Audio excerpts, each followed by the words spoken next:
Hi guys, मैं Santosh Kumar Gurjar Ram classes 786 पर आपका हार्दिक अभिनंदन करता हूं। तो दोस्तों, अब तक हमने जो कक्षा 10 की अर्थशास्त्र की जो बुक है उसका जो पहला अध्याय है उसको हमने अच्छी तरीके से समझ लिया है।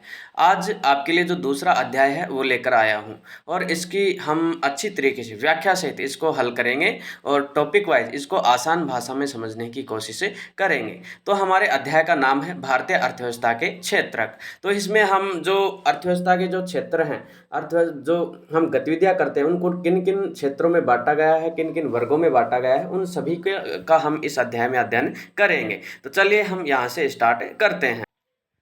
तो सबसे पहला ही जो टॉपिक है हमारा वो है आर्थिक कार्यों के क्षेत्रक। तो सबसे पहले जो आर्थिक कार्यों के जो क्षेत्रक हैं वो कौन कौन से होते हैं, आर्थिक गतिविधियों को कितने क्षेत्रों में बांटा गया है, उन सभी क्षेत्रकों के बारे में हम पढ़ेंगे। तो आर्थिक कार्यों के जो क्षेत्रक हैं उनको कितने भागों में बांटा गया है, उनको बांटा गया है 3 भागों में, प्राथमिक क्षेत्रक, द्वितीयक क्षेत्रक और तृतीयक क्षेत्रक। इन तीनों क्षेत्रों के बारे में हम पढ़ेंगे।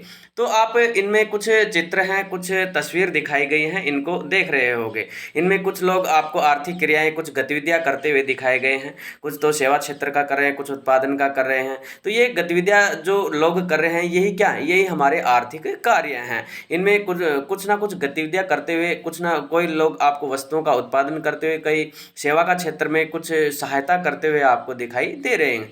अब देखिए, जो हम चारों ओर अगर नज़र पसार कर हम देखते हैं तो हमारे चारों ओर कुछ ना कुछ गतिविधियां हैं, कुछ ना कुछ कार्य करते हुए लोग हमें दिखाई देते हैं। तो ये सारे के सारे क्या हैं, यही सारे के सारे आर्थिक कार्य हैं। और ये सारी गतिविधियां हैं वो हर समय हमारे चारों ओर संपादित होती रहती हैं। यहाँ तक कि हम जो भाषा बोल रहे हैं, हम जो बोलने का कार्य कर रहे हैं, इसमें भी कुछ ना कुछ कार्य, कुछ ना कुछ गतिविधि होती है। और इन सभी गतिविधियों को हम कैसे समझ सकते हैं, यही इस चैप्टर में बताया गया है। तो इनको समझने का एक तरीका यह है कि जो कुछ महत्वपूर्ण मापदंड हैं उनके आधार पर विभिन्न समूहों को क्या कर दिया गया है, वर्गीकृत कर दिया गया है, मतलब बांट दिया गया है। और इन समूहों को क्या कहते हैं, क्षेत्रक कहते हैं। अब देखिए, जो हम उत्पादन करने का जो कार्य करते हैं, उस उत्पादन करने के की जो गतिविधि है, उन गतिविधियों को एक कुछ छोटे छोटे समूह बना करके, कुछ समूह बना करके और उन समूहों में उन आर्थिक गतिविधियों की प्रक्रिया को संपन्न किया जाता है। और उसी के समूह को क्या कहते हैं, उसी समूह को हम क्षेत्रक कहते हैं। उद्देश्य और किसी महत्वपूर्ण मापदंड के आधार पर इन्हें अनेक तरीकों से वर्गीकृत किया जा सकता है। अब देखिए, जो क्षेत्रक हैं इनको अपने अपने उद्देश्यों के, अपने अपने लक्ष्यों को निर्धारित करने के लिए उनके आधार पर इनको कई भागों में वर्गीकृत किया जा सकता है। तो आगे देखिए, इन क्षेत्रकों के बारे में हम अध्ययन करते हैं। तो देखिए दोस्तों, हम विभिन्न प्रकार की जो आर्थिक गतिविधियां हैं उनको हम अब प्रारंभ करते हैं। अब इनको प्रारंभ करने का समय आ गया है। तो देखिए, प्राकृतिक संसाधनों के प्रत्यक्ष उपयोग पर आधारित अनेक गतिविधियां हैं। अगर हम बात करें, जो प्राकृतिक संसाधन हैं जो हमें प्रकृति के द्वारा प्रदान किए गए हैं, उनका जो हम प्रत्यक्ष उपयोग करते हैं, सीधे प्रकृति से प्राप्त करके उनका जो उपयोग करते हैं, उन पर आधारित अनेक प्रकार की जो गतिविधियां हैं, जैसे कपास की खेती होती है, यह एक मौसमी फसल है। अब देखिए, जो कपास की जो हम फसल बोते हैं, जो हम खेती करते हैं, तो क्या है, ये मौसम पर आधारित क्या है, एक फसल है। और कपास के पौधे की वृद्धि के लिए हम मुख्यतः इन न कि पूर्णतः प्राकृतिक कारकों जैसे वर्षा, सूर्य का प्रकाश और जलवायु पर निर्भर रहते हैं। आप देखिए, जब भी हम कोई भी कृषि करते हैं, कपास को क्या, हम किसी भी फसल को लेते हैं तो उसकी जो वृद्धि होती है तो पूर्णतः हम प्रकृति पर निर्भर होते हैं। चाहे वो सूर्य का प्रकाश हो, चाहे वर्षा हो, चाहे जलवायु हो, इन सभी पर हमें निर्भर रहना पड़ता है। अतः कपास एक प्राकृतिक उत्पाद है। इसी प्रकार डेयरी उत्पाद भी हमें पशुओं की जैविक प्रक्रिया, चारा आदि की उपलब्धता पर निर्भर होते हैं। आप देखिए, जो कपास की तरह ही क्या, कपास भी क्या है, प्राकृतिक उत्पाद, या फिर कोई भी अन्य फसल के बारे में हम बात करें तो सारे के सारे क्या हैं, प्राकृतिक उत्पाद हैं। इसी प्रकार अगर डेयरी उत्पादन की हम बात करें तो डेयरी उत्पादन में जो पशुओं की जैविक जो प्रक्रिया है, जिसमें पशुओं का खाना खाना, पशुओं का पानी पीना, ये सारी की सारी जो जैविक क्रियाएं हैं, चाहे वो चारा हो, चाहे उनके उपयोग उनके जीवन चलाने के लिए और कोई गतिविधियां हो, सारी की सारी क्या है, सारी की सारी प्रक्रियाएं प्रकृति पर निर्भर होती हैं। ये हमें इनकी उपलब्धता हमें प्रकृति से ही मिलती है। अतः इसका उत्पाद दूध भी एक प्राकृतिक उत्पाद है। और अगर हम बात करें पशुओं से जो दूध उत्पन्न होता है तो ये क्या, ये भी प्राकृतिक है। क्या हम पशुओं में दूध है वो निर्मित करवाते हैं क्या? नहीं, हम पशुओं में दूध है वो निर्मित नहीं, ये नेचुरल है। प्रकृति के द्वारा पशुओं को एक विशेष प्रकार की जो शक्ति है वो प्रदान की गई है। तो ये क्या, ये प्राकृतिक चीजें होती हैं। और ये प्राकृतिक जो चीजें होती हैं किस में आती हैं? यह प्राथमिक क्षेत्र के अंतर्गत आती हैं। इसी प्रकार खनिज और अयस्क भी प्राकृतिक उत्पाद हैं। और हम बात करें जो खनिज अयस्क है, जो हमें पृथ्वी से खोद करके या किसी चट्टानों से खोद करके जो किसी प्रकार का जो खनिज है उनका जो अयस्क है वो निकालते हैं, तो क्या वो सब के सब प्राकृतिक उत्पाद के अंदर रखे गए हैं। क्या है, वो हमें प्रकृति प्रदत्त उत्पाद है और ये क्या, ये प्राकृतिक उत्पाद कहलाते हैं। जब हम प्राकृतिक संसाधनों का उपयोग करके किसी वस्तु का उत्पादन करते हैं तो इसे प्राथमिक क्षेत्र की गतिविधि कहा जाता है। अब देखिए, जो प्राथमिक क्षेत्रक है इसकी जो परिभाषा है वो दी गई है। जब भी हम प्रकृति के द्वारा जो संसाधन हमें प्राप्त करवाए जाते हैं उनका उपयोग जब हम करते हैं और उनका उपयोग करके किसी दूसरी वस्तु का हम उत्पादन करते हैं या सीधे ही उसको उस संसाधन को प्राप्त करके उसमें कुछ फेरबदल करके परिवर्तन करके उसका उत्पादन करते हैं, तो क्या वो प्राथमिक क्षेत्र की गतिविधि कहा जाता है। तो देखिए, जैसे कि मैं आपको इसकी जो परिभाषा है वो विस्तार से समझाता हूं। देखिए, ये तो ये देखिए, ये प्राथमिक क्षेत्र जब हम प्राकृतिक संसाधनों का उपयोग करके किसी वस्तु का उत्पादन करते हैं तो इसे प्राथमिक क्षेत्र की गतिविधि कहा जाता है। अब देखिए, जो भी प्राकृतिक जो संसाधन है उसका उपयोग करके हम किसी वस्तु का अगर उत्पादन करते हैं तो क्या कहलाती है, वो प्राथमिक क्षेत्र की गतिविधि कहलाती है। प्राथमिक क्षेत्र को कृषि एवं सहायक क्षेत्र भी कहा जाता है। अब देखिए, जो प्राथमिक क्षेत्र है इसे कृषि और इसका सहायक जो क्षेत्र है वो भी कहा जाता है। भारतीय अर्थव्यवस्था में रोजगार की दृष्टि से प्राथमिक क्षेत्र की भूमिका अधिक महत्वपूर्ण है। अगर हम बात करें भारतीय अर्थव्यवस्था की तो रोजगार की जो दृष्टि से अगर हम प्राथमिक क्षेत्र को देखें तो सबसे ज्यादा लोग प्राथमिक क्षेत्र में ही कार्यरत पाए जाते हैं। और भारत क्या है, एक कृषि प्रधान देश है और ज्यादातर लोग हमें कृषि में ही लगे हुए मिलते हैं। मतलब कृषिगत जो कार्य हैं इनको करते हुए ही पाए जाते हैं। अब देखिए, उदाहरण के लिए अगर हम बात करें जो प्राथमिक क्षेत्र, तो इसमें क्या क्या कार्य होते हैं, जैसे गेहूं की खेती है, मतलब खेती करना, मछली पालन करना, वनोपज इकट्ठा करना, खानों से खनिजों का उत्खनन करना, पशुपालन करना। मतलब प्रकृति के द्वारा जो वस्तुएं हमें उपलब्ध करवाई गई हैं सीधा हम उनका प्रत्यक्ष उपयोग करते हैं तो प्राथमिक क्षेत्र की गतिविधि कहलाती है। तो देखिए, हमारी प्राथमिक क्षेत्र की जो परिभाषा है वो संपूर्ण होती है। अब देखिए, इनको प्राथमिक ही क्यों कहा जाता है, क्योंकि यह उन सभी उत्पादों का आधार है जिन्हें हम क्रमशः निर्मित करते हैं। अब देखिए, जो प्राथमिक जो क्षेत्र हैं ये उन सभी उत्पादों का क्या है, आधार है, जिनको हम क्या करते हैं, निर्मित करते हैं, मतलब बनाते हैं। जो हम वस्तुएं उत्पादित करते हैं, वस्तुओं का जो उद्योगों में कच्चा माल भेज करके रूप परिवर्तन करते हैं, तो उद्योगों का द्वितीयक जो क्षेत्र होते हैं उद्योग, उनका जो कच्चा माल कहाँ से प्राप्त होता है, वो हमें कृषिगत कार्यों से ही प्राप्त होता है। आगे देखें, चूंकि हम अधिकांश प्राकृतिक उत्पाद कृषि, डेयरी, मत्स्य और वनों से प्राप्त करते हैं। और जो प्राकृतिक जो उत्पाद है हम कृषि से, डेयरी से, मत्स्य मछली पालन से और वन जो क्षेत्र हैं जंगलों से हम प्राप्त करते हैं, इसलिए इस क्षेत्र को कृषि एवं सहायक क्षेत्र भी कहा जाता है। अब देखिए, जो ये प्राथमिक जो क्षेत्र है इसको हम कृषि क्षेत्र या सहायक क्षेत्र भी कहते हैं, क्योंकि ये जो कृषिगत जो उत्पाद हैं उनको हम द्वितीयक क्षेत्र में भेजते हैं, उद्योगों में भेजते हैं, और उनको प्रकृति प्राप्त जो वस्तुएं हैं उनको उनके द्वारा हम अलग जो दूसरी उनका रूप परिवर्तन करके हम दूसरी जो वस्तुएं हमारे जीवन में उपयोगी जो वस्तुएं हैं और उनका रूप परिवर्तन करके हम वस्तुओं का उत्पादन करते हैं, तो द्वितीयक क्षेत्र की गतिविधियां कहलाती है। आगे देखिए, द्वितीयक क्षेत्र की गतिविधि के अंतर्गत प्राकृतिक उत्पादों को विनिर्माण प्रणाली के जरिए अन्य रूपों में परिवर्तित किया जा सकता है। अब देखिए, जो द्वितीयक क्षेत्र होते हैं इनकी जो गतिविधियां हैं, इनके अंतर्गत जो कार्य किए जाते हैं, इनके अंदर जो आर्थिक गतिविधि की जाती है, इसमें जो प्राकृतिक जो उत्पाद हैं उनका विनिर्माण करके, मतलब विनिर्माण प्रणाली से पुनर्निर्माण करके और उनके जरिए हम उनका क्या करते हैं, रूप परिवर्तन करते हैं, और रूप परिवर्तन करके हम उन वस्तुओं को बाजार में भेजते हैं। तो ये क्या, यह प्राथमिक क्षेत्र के बाद अगला कदम है। मतलब जो द्वितीयक क्षेत्रक होता है ये प्राथमिक क्षेत्र से अगला ही क्षेत्रक आता है। मतलब प्राथमिक क्षेत्र की जो वस्तुएं हैं, जो प्रकृति द्वारा प्रदत्त जो वस्तुएं हैं, उनको हम द्वितीयक क्षेत्रक में भेजते हैं और उनका विनिर्माण होता है, उनका रूप परिवर्तन किया जाता है और अलग वस्तुएं उनसे उत्पादित की जाती हैं। तो ये कौन से क्षेत्र की गतिविधियां हैं, यह द्वितीयक क्षेत्र की गतिविधियों के अंतर्गत आता है। अगर इसी के आधार पर हम इसको और विस्तार से देखें तो देखिए आगे। देखिए ये द्वितीयक क्षेत्र, इस क्षेत्र के अंतर्गत वे क्रियाएं सम्मिलित होती हैं जिनमें प्राकृतिक उत्पादों को विनिर्माण प्रक्रिया के माध्यम से अन्य रूपों में परिवर्तित किया जाता है। तो ये क्या हो जाएगी, ये द्वितीयक क्षेत्र की परिभाषा हो जाएगी। अब देखिए जो द्वितीयक क्षेत्रक है इसकी परिभाषा क्या है, इस क्षेत्र के अंतर्गत हम वे क्रियाएं करते हैं, मतलब इस क्षेत्र के अंतर्गत वे क्रियाएं संपन्न होती हैं जिन्हें प्राकृतिक उत्पादों सम्मिलित हो, जिन्हें प्राकृतिक उत्पादों को विनिर्माण करके मतलब उनका दोबारा से पुनर्निर्माण किया जाता है। तो ये प्रक्रिया है, ये प्रक्रिया क्या कहलाती है, इस प्रक्रिया के द्वारा हम उसका रूप परिवर्तित करते हैं और ये रूप परिवर्तन करना ही क्या कहलाता है, ये द्वितीयक क्षेत्र के अंतर्गत आता है।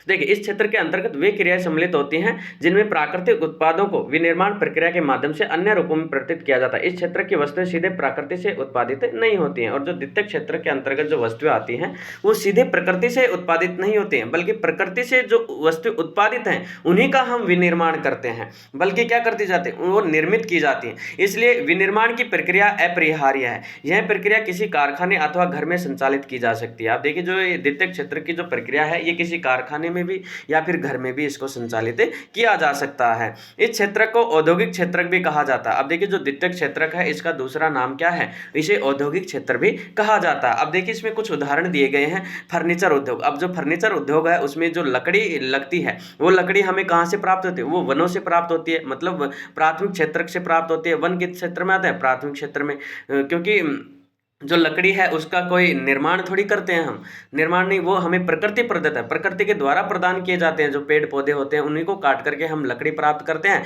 और उस लकड़ी से हम उसको फर्नीचर उद्योग में भेज करके फर्नीचर प्राप्त करते हैं। कागज निर्माण, अब देखिए जो पेड़ हैं, पेड़ों से कागज का, पेड़ों की छाल है उससे कागज का निर्माण किया जाता है। और जो पेड़ है वो क्या है, वो ये भी किसकी उपज है, वो भी वनों की उपज है। तो कागज निर्माण उद्योग है ये द्वितीयक क्षेत्र के अंतर्गत आता है, लेकिन इसका कच्चा माल है वो किस क्षेत्र के, वो प्राथमिक क्षेत्र के अंतर्गत आता है।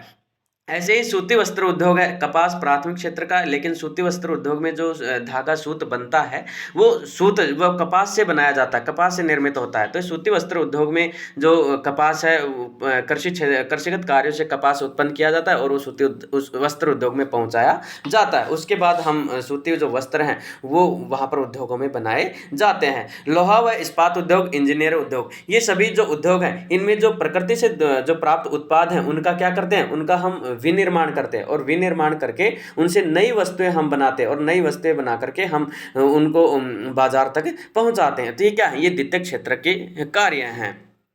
इसी के बाद देखिए जैसे कपास के पौधे से प्राप्त रेशे का उपयोग कर हम सूत काटते और कपड़ा बुनते हैं। अब देखिए कपास का जो पौधा होता है उससे हम जो सूत का जो रेशा कपास का जो पौधा हो उससे हमें जो रेशा मिलता है उसी रेशा का हम उपयोग करके सूत काटते हैं और कपड़ा बुनने का कार्य करते हैं। अब देखिए गन्ने को कच्चे माल के रूप में उपयोग कर हम चीनी और गुड़ तैयार करते हैं। अब देखिए कृषिगत कार्यों से गन्ना प्राप्त होता है हमें, खेती से गन्ने की क्या होती है, खेती होती है, और गन्ने का जो रस होता है उसी को हम कच्चे माल के रूप में उपयोग करके और उसको चीनी उद्योग में हम उसे चीनी और गुड़ तैयार करते हैं। हम मिट्टी से ईंटें बनाते हैं। अब देखिए जो मिट्टी होती है वो प्रकृति प्राप्त है, क्योंकि मिट्टी का कोई निर्माण नहीं होता है, मिट्टी हमें प्रकृति के द्वारा नेचुरल प्रदान की गई है। और मिट्टी से हम क्या बनाते हैं, ईंट बनाते हैं। तो ईंट उद्योग तो किस में हो जाएगा, द्वितीयक क्षेत्र में, लेकिन मिट्टी है वो क्या है, वो प्राथमिक क्षेत्र का कार्य है, क्योंकि वो मिट्टी प्रकृति प्रदत्त है। और ईंटों से घर और भवनों का निर्माण करते हैं। अब देखिए जो ईंट बनाते हैं, ईंटों से हम किसका निर्माण करते हैं, भवनों का, घरों का, वो उसका निर्माण करते हैं। चूंकि यह क्षेत्र क्रमशः संवर्धित विभिन्न प्रकार के उद्योगों से जुड़ा हुआ है, और जो ये क्षेत्रक है, ये प्राथमिक जो क्षेत्रक है और जो द्वितीयक क्षेत्रक है ये आपस में जुड़े हुए हैं। और जो द्वितीयक क्षेत्रक है ये भी विभिन्न प्रकार के उद्योगों से जुड़ा हुआ। इधर प्राथमिक क्षेत्रक से ये क्या प्राप्त करता है, ये कच्चा माल प्राप्त करता है, तो प्राथमिक क्षेत्र से जुड़ा हुआ है। उधर जो तृतीयक क्षेत्रक है तो उनको ये वस्तुएं उत्पादित करके और ये बाजार तक पहुंचाता है, मतलब तृतीयक क्षेत्र में सेवा का जो कार्य होता है उस तक ये वस्तुएं पहुंचाने का कार्य करता है। उनका वस्तुओं का विनिर्माण करके तृतीयक क्षेत्र में इनको बेचने के लिए पहुंचाता है। तो ये विभिन्न क्षेत्रों से जुड़ा हुआ क्षेत्र है। चूंकि यह क्षेत्र क्रमशः संवर्धित विभिन्न प्रकार के उद्योगों से जुड़ा हुआ है, इसलिए इसे औद्योगिक क्षेत्र भी कहा जाता है। अब देखिए विभिन्न प्रकार के जो उद्योग हैं उनसे ये जुड़ा हुआ है। अनेक प्रकार के जो उद्योग धंधे हैं जिनमें हम वस्तुओं का विनिर्माण करते हैं वो सारे के सारे किस क्षेत्र में आते हैं, वो सारे के सारे द्वितीयक क्षेत्र के अंतर्गत आते हैं। इसलिए इसे क्या कहते हैं, इसे औद्योगिक क्षेत्र भी कहा जाता है। प्राथमिक और द्वितीयक क्षेत्र के अतिरिक्त आर्थिक गतिविधियों की एक तीसरी कोटि भी है। अब देखिए जो प्राथमिक और द्वितीयक जो क्षेत्रक हैं इनके गतिविधियों के अतिरिक्त हम अगर बात करें तो इसकी तीसरी और कोटि आती है, मतलब आर्थिक क्रियाओं की तीसरा रूप, तीसरा भाग और आता है, जिसे हम तृतीयक क्षेत्र के जिसे हम क्या कहते हैं, तृतीयक क्षेत्रक कहते हैं। और उपयुक्त दो क्षेत्रकों से भिन्न है। और जो तीसरा क्षेत्र है ये दो ऊपर वाले जो क्षेत्रक है उनसे कुछ भिन्न है, उनसे कुछ अलग इसमें गतिविधियां होती हैं। ये गतिविधियां प्राथमिक और द्वितीयक क्षेत्र के विकास में मदद करती हैं। अब देखिए जो तृतीयक क्षेत्रक होता है, इस तृतीयक क्षेत्रक की जो गतिविधि होती है ये प्राथमिक और द्वितीयक जो क्षेत्रक होता है इन क्षेत्रकों की जो गतिविधियां हैं उनके विकास, उन क्षेत्रों का जो विकास है उनमें मदद करने का कार्य कौन सा क्षेत्र करता है, जो तृतीयक क्षेत्रक है ये करता है। ये गतिविधियां स्वतः वस्तुओं का उत्पादन नहीं करती बल्कि उत्पादन प्रक्रिया में सहयोग या मदद करती हैं। और देखिए जो तीसरा जो क्षेत्रक है इसमें सीधे वस्तुओं का उत्पादन नहीं होता है बल्कि वस्तुओं को उत्पादित जो होती हैं, जो वस्तुएं उत्पादन करने का जो कार्य है उनमें सहयोग करने का कार्य किसका है, तीसरे क्षेत्रक का है। उन जो उत्पादन की जो प्रक्रिया है उसमें सहयोग करता है, उनमें मदद करने का जो कार्य है वो किस क्षेत्रक के अंतर्गत आता है, वो तीसरे क्षेत्रक के अंतर्गत आता है। अब देखिए जैसे उदाहरण दिया गया, जैसे प्राथमिक और द्वितीयक क्षेत्रक द्वारा उत्पादित वस्तुओं को थोक एवं खुदरा विक्रेताओं को बेचने के लिए ट्रकों और ट्रेनों द्वारा परिवहन करने की जरूरत पड़ती है। अब देखिए जो वस्तुएं उत्पादित होती हैं प्राथमिक और द्वितीयक क्षेत्रक के अंतर्गत, तो उन क्षेत्रकों से जो वस्तुएं उत्पादित होती हैं उन वस्तुओं को हम अगर बाजारों तक पहुंचाते हैं तो उनमें किसकी आवश्यकता हो, तो उनमें तीसरे क्षेत्र के मतलब सेवा क्षेत्र की आवश्यकता होती है। जैसे प्राथमिक और द्वितीयक क्षेत्रक द्वारा उत्पादित वस्तुओं को थोक एवं खुदरा विक्रेताओं को बेचने के लिए ट्रक और ट्रेनों परिवहन की जरूरत पड़ती है। मतलब जो वस्तुएं उत्पादित होती हैं तो क्या हम उनको रखने के लिए या संजोने के लिए थोड़ी उत्पादित करते हैं, बेचने के लिए, लोगों तक पहुंचाने के लिए उनका उत्पादन करते हैं। तो उन वस्तुओं को थोक एवं खुदरा जो विक्रेता होते हैं, जो व्यापारी होते हैं, उनको बेचने के लिए हम जिस परिवहन का, जिस ट्रकों का, जिन साधनों का जो उपयोग करते हैं वो किस क्षेत्र की, वो कौन सा कार्य, वो सेवा का कार्य होता है और वो तृतीयक क्षेत्र के अंतर्गत आता है। कभी कभी वस्तुओं को गोदामों में भंडारित करने की आवश्यकता होती है। अब देखिए कभी कभी जो वस्तुएं होती हैं इनको किसमें, जो भंडार होते हैं, गोदाम होते हैं, उनमें भी इनको इकट्ठा करने की आवश्यकता होती है। और हमें उत्पादन और व्यापार में सहूलियत के लिए टेलीफोन पर दूसरों से वार्तालाप करने या पत्राचार संवाद या बैंकों से कर्ज लेने की आवश्यकता भी होती है। और अगर हम बात करें तो अगर हम जो उत्पादन और जो व्यापार की जो क्रिया होती है तो उनमें जो सहूलियत, आसानी के लिए हम किसका, टेलीफोन पर या फिर दूसरों से वार्तालाप करने या पत्राचार संवाद या बैंकों से जो कर्ज लेते हैं उत्पादन करने के लिए, अगर हमारे पास कुछ पूंजी नहीं है तो हम पूंजी किससे, ऋण के रूप में लेते हैं, बैंकों से कर्ज लेते हैं। तो इन सभी की हमें आवश्यकता होती है। परिवहन, भंडारण, संचार, बैंक सेवाएं और व्यापार तृतीयक गतिविधियों के कुछ उदाहरण हैं। अगर हम बात करें जो तृतीयक क्षेत्रक है तो इसके कुछ उदाहरण हैं, तो उन उदाहरणों में किनको सम्मिलित किया गया है, तो उनमें परिवहन, भंडारण, संचार, बैंक सेवाएं, ये सभी के सभी किसमें, ये तृतीयक क्षेत्र के कुछ उदाहरण हैं। चूंकि ये गतिविधियां वस्तुओं, जो कि ये जो गतिविधियां हैं ये वस्तुओं के बजाय सेवाओं का सर्जन करते हैं। अब देखिए जो ये तृतीयक क्षेत्र के अंतर्गत जो गतिविधियां आती हैं ये वस्तुओं के बजाय किसका, सेवाओं का सर्जन करती हैं। क्योंकि ये गतिविधियां वस्तुओं के बजाय किसका, सेवाओं का सर्जन करते हैं, इसलिए इसे तृतीयक क्षेत्रक या सेवा क्षेत्रक भी कहा जाता है। अब जो तीसरा जो क्षेत्रक है इसमें जो वस्तुएं हैं उनका उत्पादन नहीं होता है बल्कि उत्पादित वस्तुओं को एक जगह से दूसरी जगह पहुंचाने के लिए, व्यापारियों तक पहुंचाने के लिए, बाजारों तक उनकी पहुंच बनाने के लिए हमें तृतीयक क्षेत्र की जरूरत पड़ती है और उसमें मदद और सहयोग करता है, उनको पहुंचाने में उनकी मदद करता है। मतलब सेवा का जो क्षेत्रक है वो, सेवा का जो कार्य है वो तीसरे क्षेत्रक के अंतर्गत आता है। तो इसमें कुछ गतिविधियां हैं जैसे परिवहन है, भंडारण है, संचार है, बैंक सेवाएं हैं, ये सारे के सारे कौन से, ये तृतीयक जो गतिविधियां हैं उसी के उदाहरण हैं। जैसे टीचिंग का कार्य है, चिकित्सा जो है, डॉक्टर का जो कार्य है, ये सारी की चिकित्सा सुविधाएं हैं, शिक्षा की सुविधाएं हैं, एक शिक्षक, एक डॉक्टर, एक बैंक, एक टिकट काटने वाला जो टिकट कलेक्टर है, टिकट कलेक्टर, बस का कंडक्टर, ये सभी की सभी क्या है, ये तृतीयक क्षेत्रक से जुड़े हुए क्षेत्रक हैं। इसी को हम आगे कंटिन्यू करते हैं। देखिए सेवा क्षेत्रक में कुछ ऐसी अपरिहार्य सेवाएं भी हैं जो प्रत्यक्ष रूप से वस्तुओं के उत्पादन में सहायता नहीं करती हैं। और देखिए जो सेवा का जो क्षेत्रक है इसमें कुछ ऐसी अपरिहार्य सेवाएं भी सम्मिलित की जाती हैं जो प्रत्यक्ष रूप से सेवाओं के उत्पादन में सहायता नहीं करती हैं। हमें शिक्षकों, डॉक्टरों, धोबी, नाई, मोची, वकील जैसे व्यक्तिगत सेवाएं उपलब्ध कराने वाले प्रशासनिक एवं लेखागण कार्य भी कार्य करने वाले लोगों की आवश्यकता होती है। अब देखिए हमें अलग जो सेवाएँ हैं, जो प्रत्यक्ष नहीं होती हैं, हमें अप्रत्यक्ष रूप से उन सेवाओं को ग्रहण करने की आवश्यकता होती है। जैसे शिक्षकों से शिक्षा ग्रहण करना, डॉक्टरों से चिकित्सा सेवा हासिल करना, धोबी, नाई, मोची, वकील जैसे जो व्यक्तिगत सेवाएँ हैं, ये उपलब्ध कराने वाले जो प्रशासनिक और लेखागण हैं, इनकी भी हमें क्या पड़ती है? हमें ज़रूरत पड़ती है। इनकी सेवाओं की भी हमें ज़रूरत पड़ती है।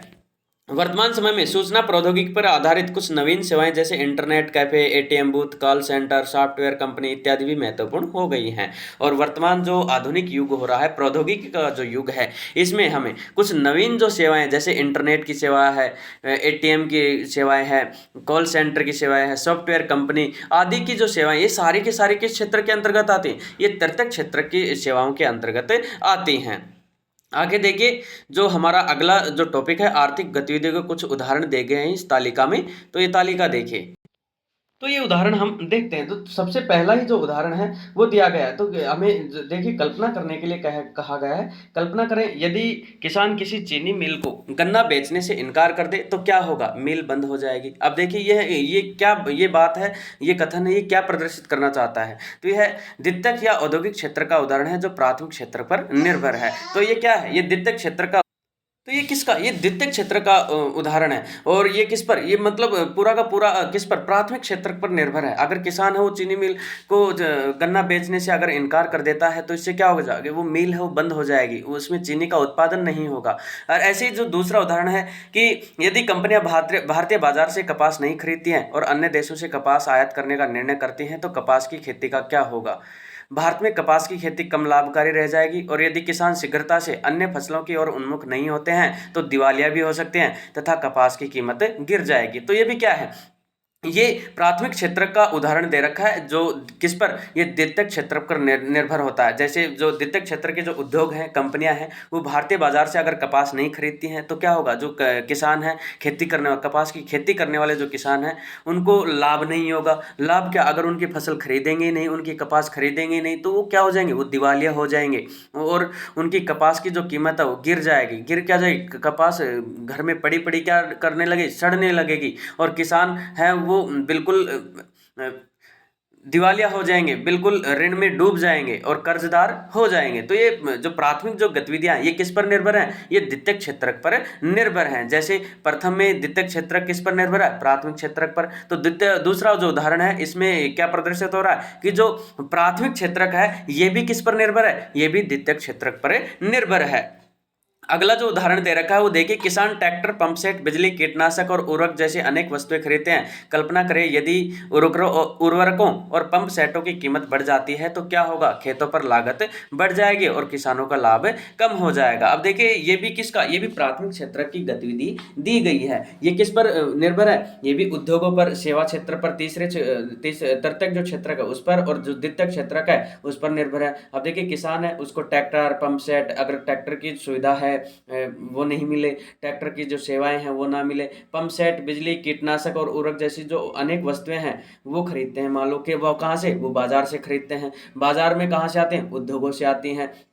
तो बाजार में जो उद्योगों से जो वस्तुएं आती हैं तो उनमें किन की? उनमें परिवहन की आवश्यकता होती है तो वो बाजारों तक पहुंचाते हैं। तो तृतीयक क्षेत्र पर दूसरा क्षेत्र निर्भर है और दूसरे क्षेत्र पर प्राथमिक जो क्षेत्र का है वो निर्भर है। अगर वो वस्तुएं खरीदते हैं और कल्पना करें यदि उर्वरकों और पंप सेटों की जो कीमत है वो अचानक बढ़ जाए तो क्या होगा? मतलब जो खाद बीज है उसकी कीमत बढ़ जाए, जो पंप सेट है बोरवेल में जो लगते हैं, जो पानी सिंचाई में जो कार्य लेते हैं हम, पंप सेट, फुहारा, इनकी अगर कीमत बढ़ जाती है तो क्या होगा? तो इनकी कीमत जैसे ही बढ़ेगी तो किसानों की जो लागत है वो भी बढ़ जाएगी। तो किसानों का जो उत्पादित होने वाला जो अनाज है, खेतों से जो उत्पादन कर रहे हैं वो उन पर लागत बढ़ जाएगी और लागत बढ़ने से उनका जो लाभ होता है उनसे वो लाभ बिल्कुल कम हो जाएगा। अगला उदाहरण दे रखा है, औद्योगिक और सेवा क्षेत्रों में काम करने वाले लोगों को भोजन की आवश्यकता होती है। अगर हम बात करें जो उद्योग और जो सेवा क्षेत्र के जो लोग में जो काम करने वाले जो मजदूर हैं उनको खाना खाने के लिए किसकी आवश्यकता होती है? भोजन की आवश्यकता होती है। कल्पना करें कि यदि ट्रांसपोर्टरों ने हड़ताल कर दी और ग्रामीण क्षेत्रों में से सब्जियां, दूध इत्यादि ले जाने से इनकार कर दिया तो क्या होगा? शहरी क्षेत्रों में भोजन की कमी हो जाएगी, किसान अपने उत्पादन बेचने में असमर्थ हो जाएंगे। तो ये किसका? ये तीसरे क्षेत्र का उदाहरण दे रखा है।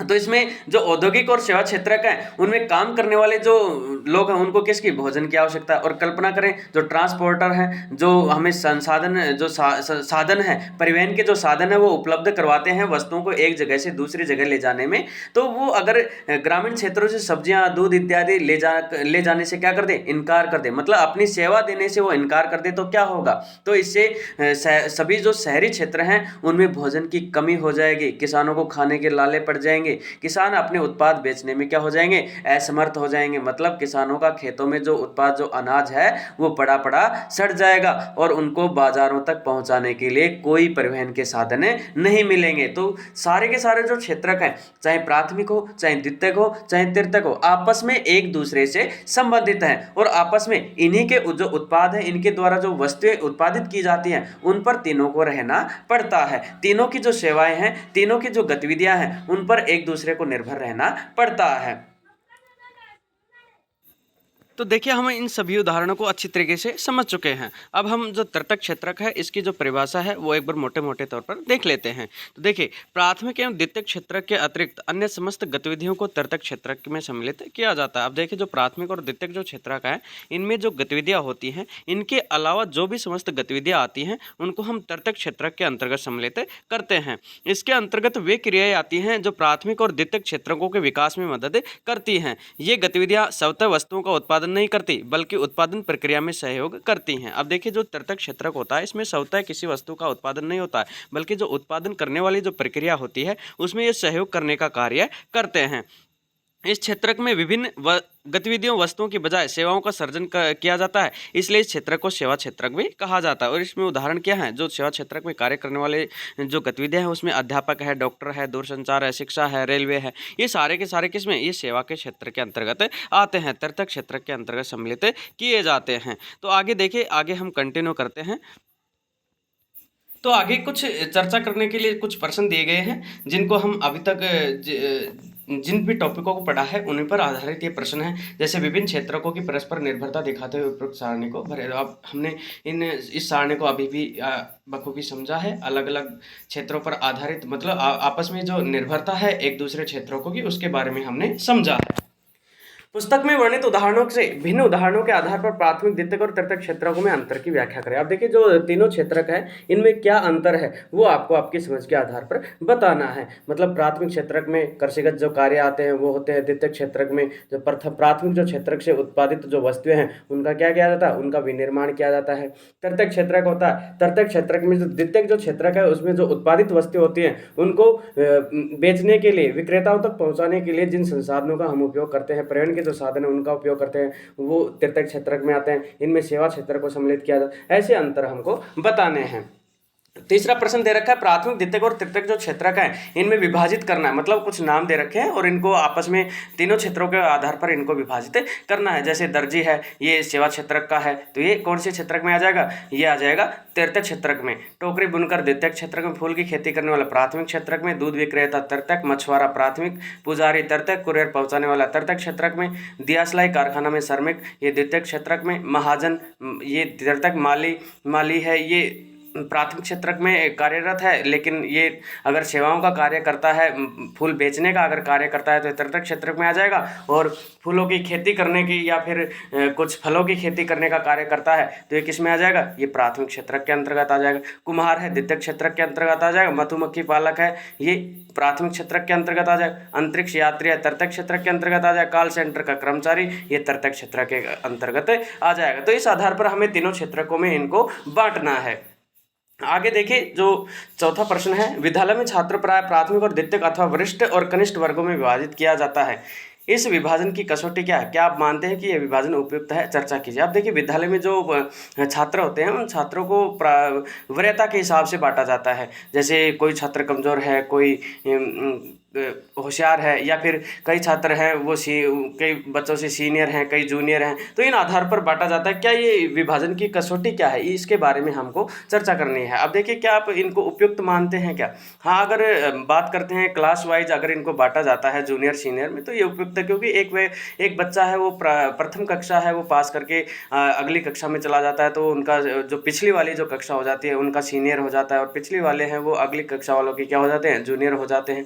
हाँ, अगर अगर हम बात करें कि कमज़ोर और होशियार या फिर कम पढ़ने वाले और ज़्यादा पढ़ने वाले बच्चों को अगर वर्गीकृत करें तो ये थोड़ा सा बच्चों में हीनता की भावना पैदा करने वाला होता है। या फिर अगर इसको पॉजिटिव वे में सोचें तो ये उनके लिए अच्छा भी होता है, क्योंकि जो कमज़ोर बच्चे हैं उनको अलग प्रकार से उनके द्वारा उनके हिसाब से उनको पढ़ाया जा सकता है। होशियार बच्चों को उनके या फिर जो अच्छे पढ़ने वाले जो बच्चे हैं उनको उनके लेवल के अनुसार पढ़ाया जा सकता है। तो ये अलग अलग आधारों पर इनकी कसौटी तय करती है।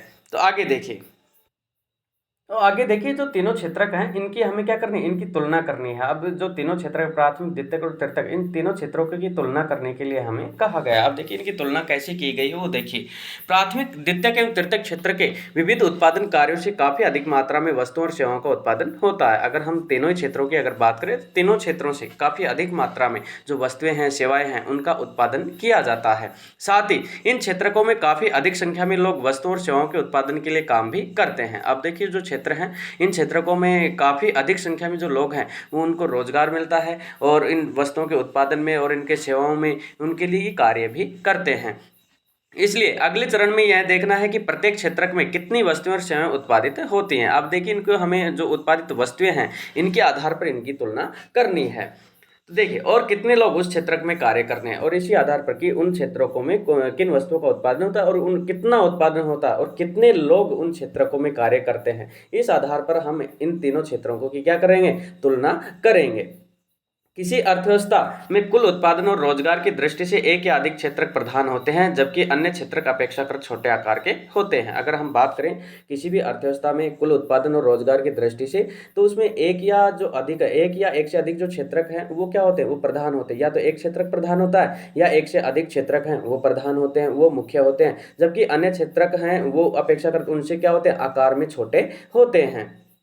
तो आगे देखिए इन वस्तुओं की जो तुलना, अब देखिए एक क्वेश्चन यहाँ से उठा सकता है, एक जो छोटा क्वेश्चन है वो बन सकता है। तो इसमें ये क्वेश्चन बन सकता है कि जो क्षेत्रक हैं उन पर उनकी हम किन आधारों पर तुलना कर सकते हैं। तो इसमें जो दो नाम आए हैं उन दो आधारों पर हम इनकी तुलना कर सकते हैं। तो देखिए जो वो तुलना वाले जो हैं वो क्या हैं, तो प्रत्येक क्षेत्रक में पहला तो है कि जो प्रत्येक क्षेत्रक है उनमें कितनी वस्तुएं उत्पादित होती हैं, इस आधार पर हम तुलना कर सकते हैं। और दूसरा है कि कितने लोग उस क्षेत्रक में काम करते हैं और इस क्षेत्र पर हम उसके क्या कर सकते हैं, तुलना कर सकते हैं। या फिर किसी अर्थव्यवस्था में कुल उत्पादन और रोजगार की दृष्टि से एक या अधिक क्षेत्रक प्रधान होते हैं, मतलब किसी देश की जो अर्थव्यवस्था, कुल अर्थव्यवस्था है, उसके उत्पादन में किस क्षेत्र का कितना योगदान है, उस आधार पर हम इसकी तुलना कर सकते हैं। आगे देखिए हम कंटिन्यू करते हैं। प्रत्येक क्षेत्र की विविध वस्तुओं और सेवाओं की हम गणना कैसे करते हैं और कुल उत्पादन को कैसे जानते हैं। अब देखिए जो प्रत्येक क्षेत्रक है उनमें जो विविध सेवाएं हैं, विविध जो वस्तुएं हैं, उनकी गणना हम कैसे करते हैं और उनमें जो उत्पादन है वो किस प्रकार होता है, उसके जो उत्पादन है वो कितना हुआ है, उसको हम किस प्रकार से जानते हैं, उन सभी के बारे में हम बात करते हैं। आप सोचते होंगे कि हजारों की संख्या में उत्पादित वस्तुओं और सेवाओं की गणना करना असंभव कार्य है, न केवल वृहद कार्य है, बल्कि आप आश्चर्यचकित भी होंगे कि हम कारों और कंप्यूटरों वाली किलो और फर्नीचरों की संख्या का योगफल कैसे कर सकते हैं। अब देखिए जो हजारों की संख्या में रोजाना जो इतनी बड़ी संख्या में जो उत्पादन हो रहा है वस्तुओं का, उन सभी वस्तुओं का हम योग कैसे करेंगे, उनको कैसे गिनेंगे, उनको मतलब जो वस्तु उत्पादित हो रही हैं उनको गिनेंगे कैसे कि कितनी मात्रा में ये वस्तुएं उत्पादित हुई हैं। यह अत्यंत बेतुकी बात है। मतलब अगर हम किसी छोटी से छोटी, मान लो किसी कारखाने में किलो का उत्पादन हो रहा है, छोटी छोटी किलो का, तो उन किलो की संख्या को हम एक एक गिनकर उनको कैसे पता लगाएंगे कि ये कितनी किले उत्पादित हुई हैं। तो ये क्या है, ये हमें एक कुछ आश्चर्यचकित करने वाली बात लगी, कुछ बेतुकी सी बात लगेगी, क्योंकि हम इनको किसी संख्या के आधार पर नहीं बल्कि इनको किलो के आधार पर या इनका जो माप प्रणाली है उसके आधार पर इनकी गणना करेंगे।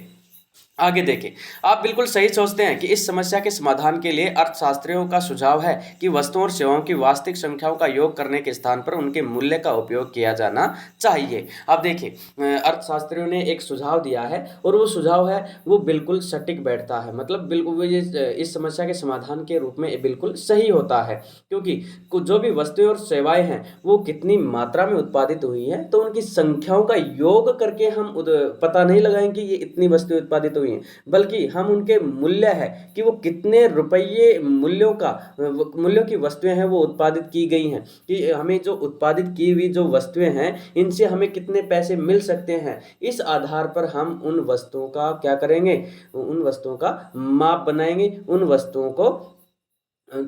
वस्तुओं का योग निकालेंगे कि हम कितनी वस्तुओं का उत्पादन कर चुके हैं, कितने मूल्य की वस्तु का हम उत्पादन कर चुके हैं। जैसे यदि 10,000 किलोग्राम गेहूं ₹20 प्रति किलोग्राम की दर से बेचा जाता है तो गेहूं का मूल्य 2 लाख होगा। अब देखिए, अगर हम बात करें 20 रुपये प्रति किलोग्राम की दर से अगर कोई गेहूं बेचा जाता है तो उस गेहूं का मूल्य कितना होगा, गेहूं का मूल्य कितना होगा, 2 लाख रुपये होगा।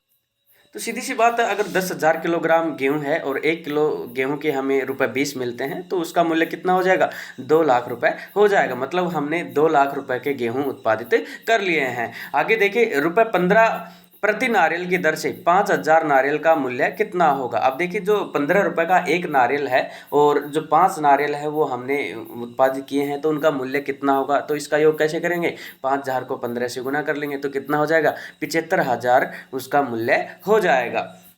इसी प्रकार तीनों क्षेत्रकों के वस्तुओं और सेवाओं के मूल्य की गणना की जाती है। अब देखिए, इसी प्रकार से जो तीनों क्षेत्रक हैं उनमें जो वस्तुएं सेवाएं उनका मूल्य है उनकी हम गणना कर सकते हैं। उसके बाद उनका योगफल मतलब उनका जोड़ भी प्राप्त कर सकते हैं।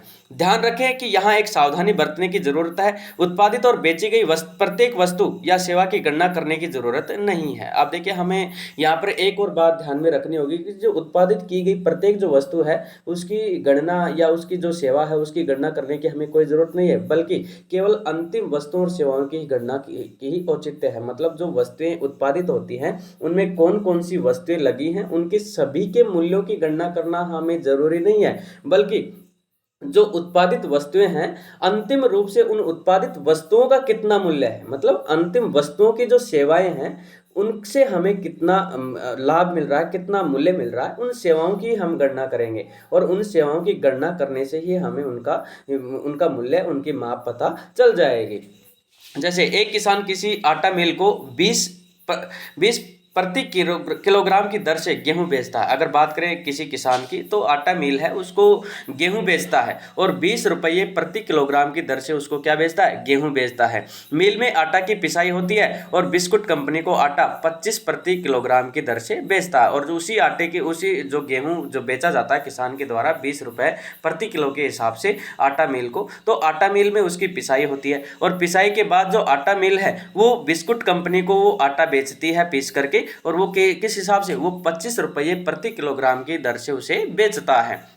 बिस्कुट कंपनी आटा के साथ चीनी और तेल जैसी चीज़ों का उपयोग करती है। अब जो बिस्कुट कंपनी है वो आटे में तेल और जो चीनी है उसको भी मिलाती है, उसको मिला करके उनका उपयोग करके ही बिस्कुट तैयार करती है और बिस्कुट के 4 पैकेट बनाती है। 1 किलोग्राम आटे में जो आटा कंपनी है वो कितने बिस्कुट के 4 पैकेट तैयार करती है। वह बाजार में उपभोक्ताओं को ₹80 में 20 प्रति पैकेट बिस्कुट बेचती है। अब जो बाजार में जो बिस्कुट के पैकेट पहुँचते हैं तो 1 किलो पैकेट में जो 4 बिस्कुट के 1 किलो जो आटा है उस आटे में 4 बिस्कुट के जो पैकेट बनाए गए थे वो एक पैकेट 20 रुपए का बिकता है। तो चारों पैकेट है वो कितने रुपए के, वो ₹80 के बाजार में बेचे जाते हैं, वो उपभोक्ताओं को बेचे जाते हैं। अतः बिस्कुट ही अंतिम उत्पाद है, अर्थात वह वस्तु जो उपभोक्ताओं तक पहुंचती है। अब देखिए, जो अंतिम उत्पाद है वो किसे बताया गया, वो बिस्कुट को बताया गया है। इसमें जो कच्ची सामग्री लगी है बिस्कुट को तैयार होने में उनकी गणना हमें नहीं करनी है, बल्कि जो अंतिम उत्पाद है बिस्कुट जो अंतिम उत्पाद मिला है उसी के मूल्य की हमें गणना करनी है कि हमें कितने मूल्य इसका प्राप्त हुआ है। और बिस्कुट ही क्या बताया गया, इसमें अंतिम उत्पाद बताया गया। अब देखिए, जो अंतिम उत्पाद है वो क्या होता है, ऐसा जो तैयार माल या तैयार वस्तुएं जो उपभोक्ताओं तक अंतिम रूप से पहुंचती है, जो वस्तुएं अंतिम रूप से उपभोक्ताओं तक पहुंचते हैं उनका दोबारा से पुनर्निर्माण या उनका विनिर्माण नहीं होता है। वो क्या कहलाती हैं, वो अंतिम वस्तुएं या अंतिम उत्पाद कहलाती हैं। केवल अंतिम वस्तुओं और सेवाओं की ही गणना क्यों की जाती है। अब देखिए, जो ये प्रश्न किया गया है कि जो अंतिम वस्तुएं और सेवाएं हैं उन्हीं की गणना क्यों की जाती है, इससे पहले के जो उसमें जो सामान वस्तुएं लगते हैं उनकी गणना क्यों नहीं की जाती है। तो दिए गए उदाहरण में अंतिम वस्तुओं के विपरीत गेहूं और आटा जैसी वस्तुएं मध्यवर्ती वस्तुएं हैं। अगर ऊपर दिया गया जो उदाहरण है इसमें जो गेहूं दे रखा है, आटा दे रखा है, ये क्या है, उस अंतिम वस्तुओं की कच्ची सामग्री है, मतलब उसकी मध्यवर्ती वस्तुएं हैं। मध्यवर्ती वस्तुएं अंतिम वस्तु और सेवाओं के निर्माण में इस्तेमाल की जाती है और जो मध्य मध्यवर्ती जो वस्तुएं होती हैं वो अंतिम वस्तुओं और सेवाओं का जो निर्माण किया जाता है उसमें वो इस्तेमाल की जाती है, उसमें उपयोगी होती हैं। अंतिम वस्तुओं के मूल्य में मध्यवर्ती वस्तुओं का मूल्य पहले से ही शामिल होता है। और अगर हम बात करें अंतिम रूप से जो तैयार उत्पाद है उनके अंदर पूरा जो मध्यवर्ती जो वस्तुएं हैं उनमें जो जो सामान हम उपयोग करे हैं उस वस्तु को उत्पादन करने में, उसको बनाने में, उन सभी का मूल्य है वो जोड़ लिया जाता है पहले ही, और उन सभी के मूल्य को जोड़ के ही हम अंतिम रूप से उसका मूल्य निर्धारित करते हैं। इसी कारण से हम क्या करते हैं, केवल और केवल अंतिम वस्तुओं और सेवाओं का ही क्या करते हैं, योग करते हैं। अंतिम वस्तुओं के मूल्य में मध्यवर्ती वस्तुओं का मूल्य पहले से शामिल होता है। बिस्कुट अंतिम वस्तु के मूल्य 80 में पहले से ही आटा का मूल्य ₹25 शामिल है। अब देखिए बिस्कुट का जो अंतिम मूल्य हमें मिला था 80 रुपये 4 पैकेटों के, तो उनमें पहले से ही जो आटे का जो 25 रुपये है वो शामिल कर लिए गए थे। इसी प्रकार अन्य सभी मध्यवर्ती वस्तुओं का मूल्य भी शामिल होगा। जैसे आटे का मूल्य पहले 25 रुपये शामिल कर लिया गया, उसी प्रकार से जो चीनी है, तेल है जो उसमें उपयोग किया गया है, या अन्य जो विद्युत खर्च हुई है या फिर अन्य जो सेवाएं उसमें खर्च हुई वो सभी पहले से उसमें शामिल कर ली जाती हैं, और अंतिम रूप से उसका पूरा जोड़ करके और उसका 80 रुपये निर्धारित किया गया था कि हमारी इतनी लागत, जैसे 70 रुपये लागत आती है तो अंतिम रूप से 10 रुपये लाभ कमा करके उसका अंतिम रूप से 80 रुपये निर्धारित कर दिया जाता है। तो सभी वस्तुएं, सभी मूल्य जोड़ करके उसको अंतिम रूप से शामिल किया जाता है।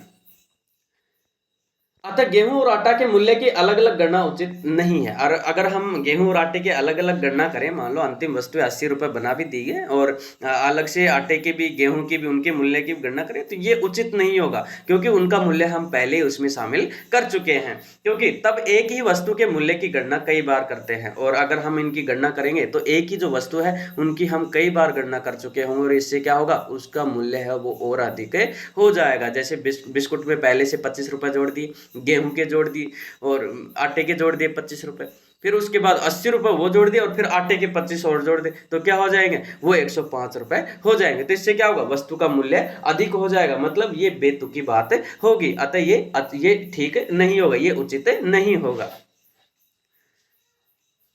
क्योंकि हमने इसका जो मूल्य है वो पहले से इसमें शामिल कर रखा है।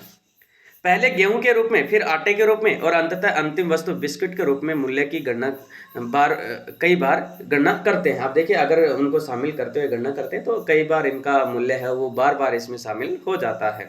इसी कारण से हम इनको अंतिम रूप से ही जो मूल्य होता है उसी को शामिल करते हैं।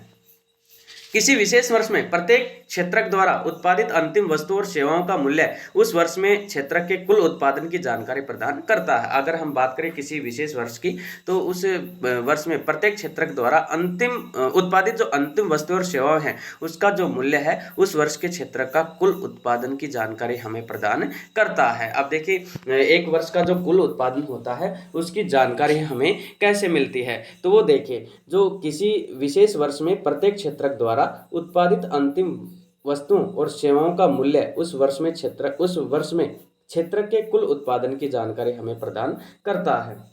तो अब देखिए जो कोई एक वर्ष है और उस वर्ष में हमने किसी क्षेत्रक में कितनी वस्तुएं उत्पादित हुई हैं, उन उत्पादित वस्तुओं का जो कितनी वस्तुएं अंतिम रूप से उत्पादित होकर बाजार तक पहुंची हैं, और उनकी जो सेवाएं हैं उन सेवाओं का जो मूल्य होता है वो मूल्य ही उस वर्ष में उस क्षेत्रक का क्या होता है, कुल उत्पादन होता है। मतलब जैसे द्वितीय क्षेत्रक है और द्वितीय क्षेत्रक में कि बिस्कुट का निर्माण हो रहा है, और बिस्कुट का निर्माण एक वर्ष में जो अंतिम रूप से जितने मूल्य का बिस्कुट उस द्वितीय क्षेत्रक ने उत्पादित किया है, उस कंपनी ने उत्पादित किया है, वो उस वर्ष में उस क्षेत्र का क्या होगा, कुल उत्पादन होगा।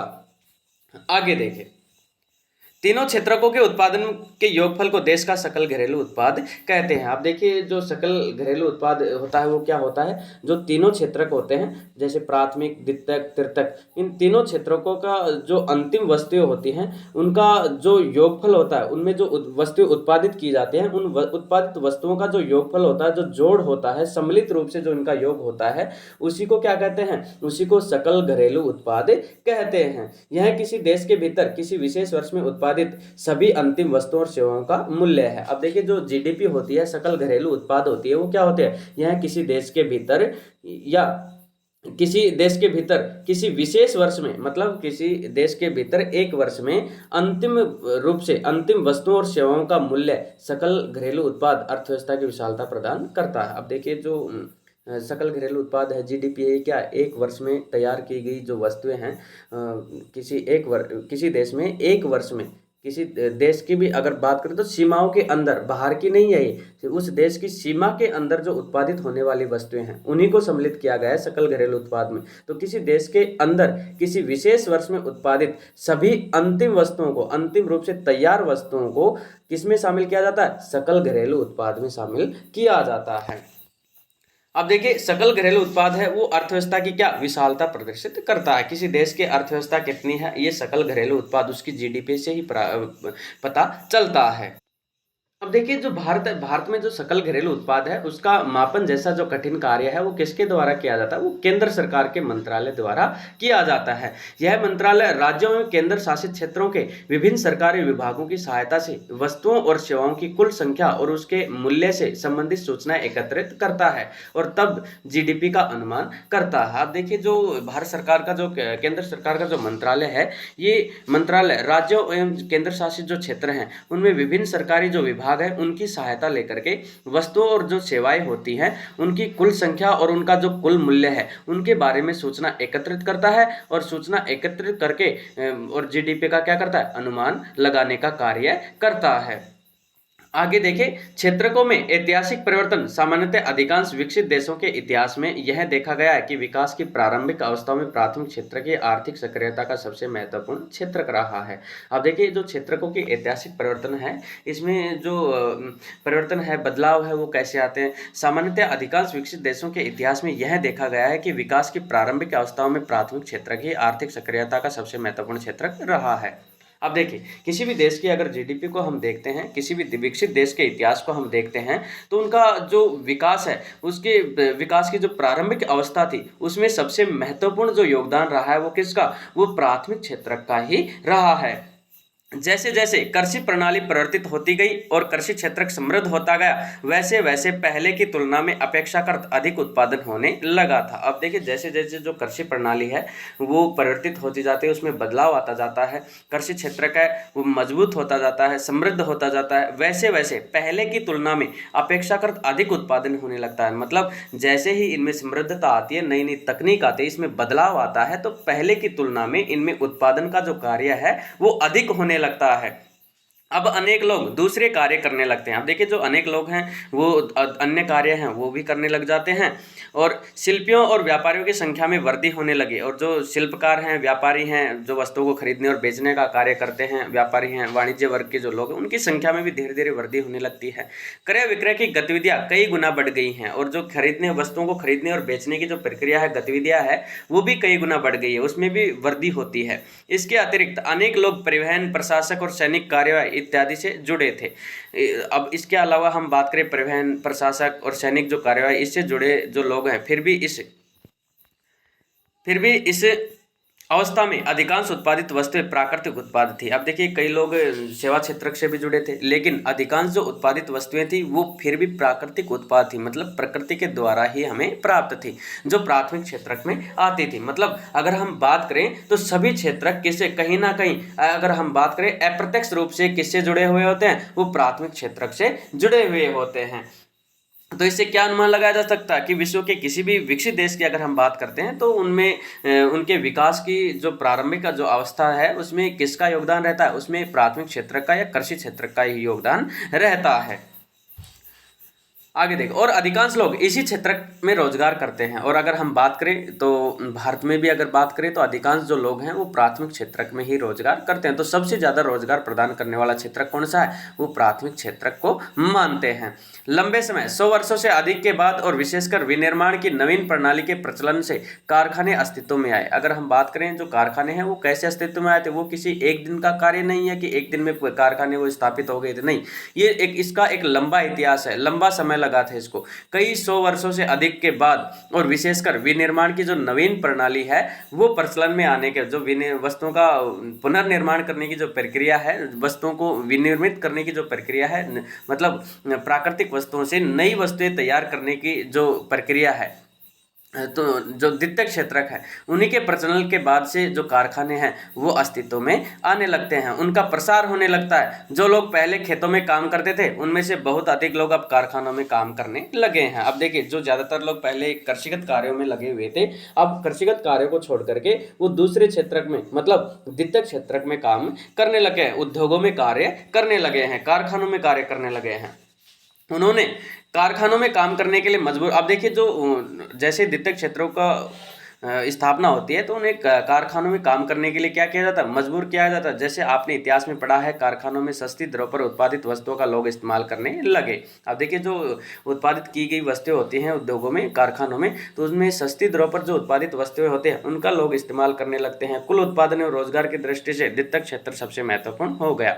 और जैसे ही द्वितीयक क्षेत्रक है, इनकी स्थापना होती है और लोग कृषिगत कार्यों को छोड़ करके और द्वितीयक क्षेत्रक में संलग्न हो जाते हैं, तो क्या होता है, जल्द ही द्वितीयक क्षेत्रक है उसमें काम करने वाले लोग हैं उनकी संख्या बहुत ज़्यादा हो जाती है। और कुल उत्पादन और रोजगार की दृष्टि से अगर हम देखते हैं तो आगे जाकर जो द्वितीयक क्षेत्रक है वो सबसे महत्वपूर्ण हो जाता है। इस कारण अतिरिक्त समय में भी काम होने लगा था। और जैसे ये रोजगार की दृष्टि से महत्वपूर्ण होता है, उत्पादन की दृष्टि से महत्वपूर्ण होता है, तो द्वितीयक क्षेत्रक में जो कार्य है वो अतिरिक्त समय, मतलब ओवर टाइम भी होने लगता है। इसका अर्थ है कि क्षेत्र का महत्व परिवर्तित हो गया है। अब देखिए, जो पहले प्राथमिक क्षेत्रक का जो महत्व था, अब वो महत्व किसका हो गया, अब वो द्वितीयक क्षेत्रक का हो गया। जो पहले प्राथमिक क्षेत्रक में सबसे ज्यादा रोजगार उत्पादन हुआ करता था, अब सबसे ज्यादा उत्पादन किसमें, द्वितीयक क्षेत्रक में, और सबसे ज्यादा रोजगार किसमें, द्वितीयक क्षेत्रक में परिवर्तित हो गए हैं।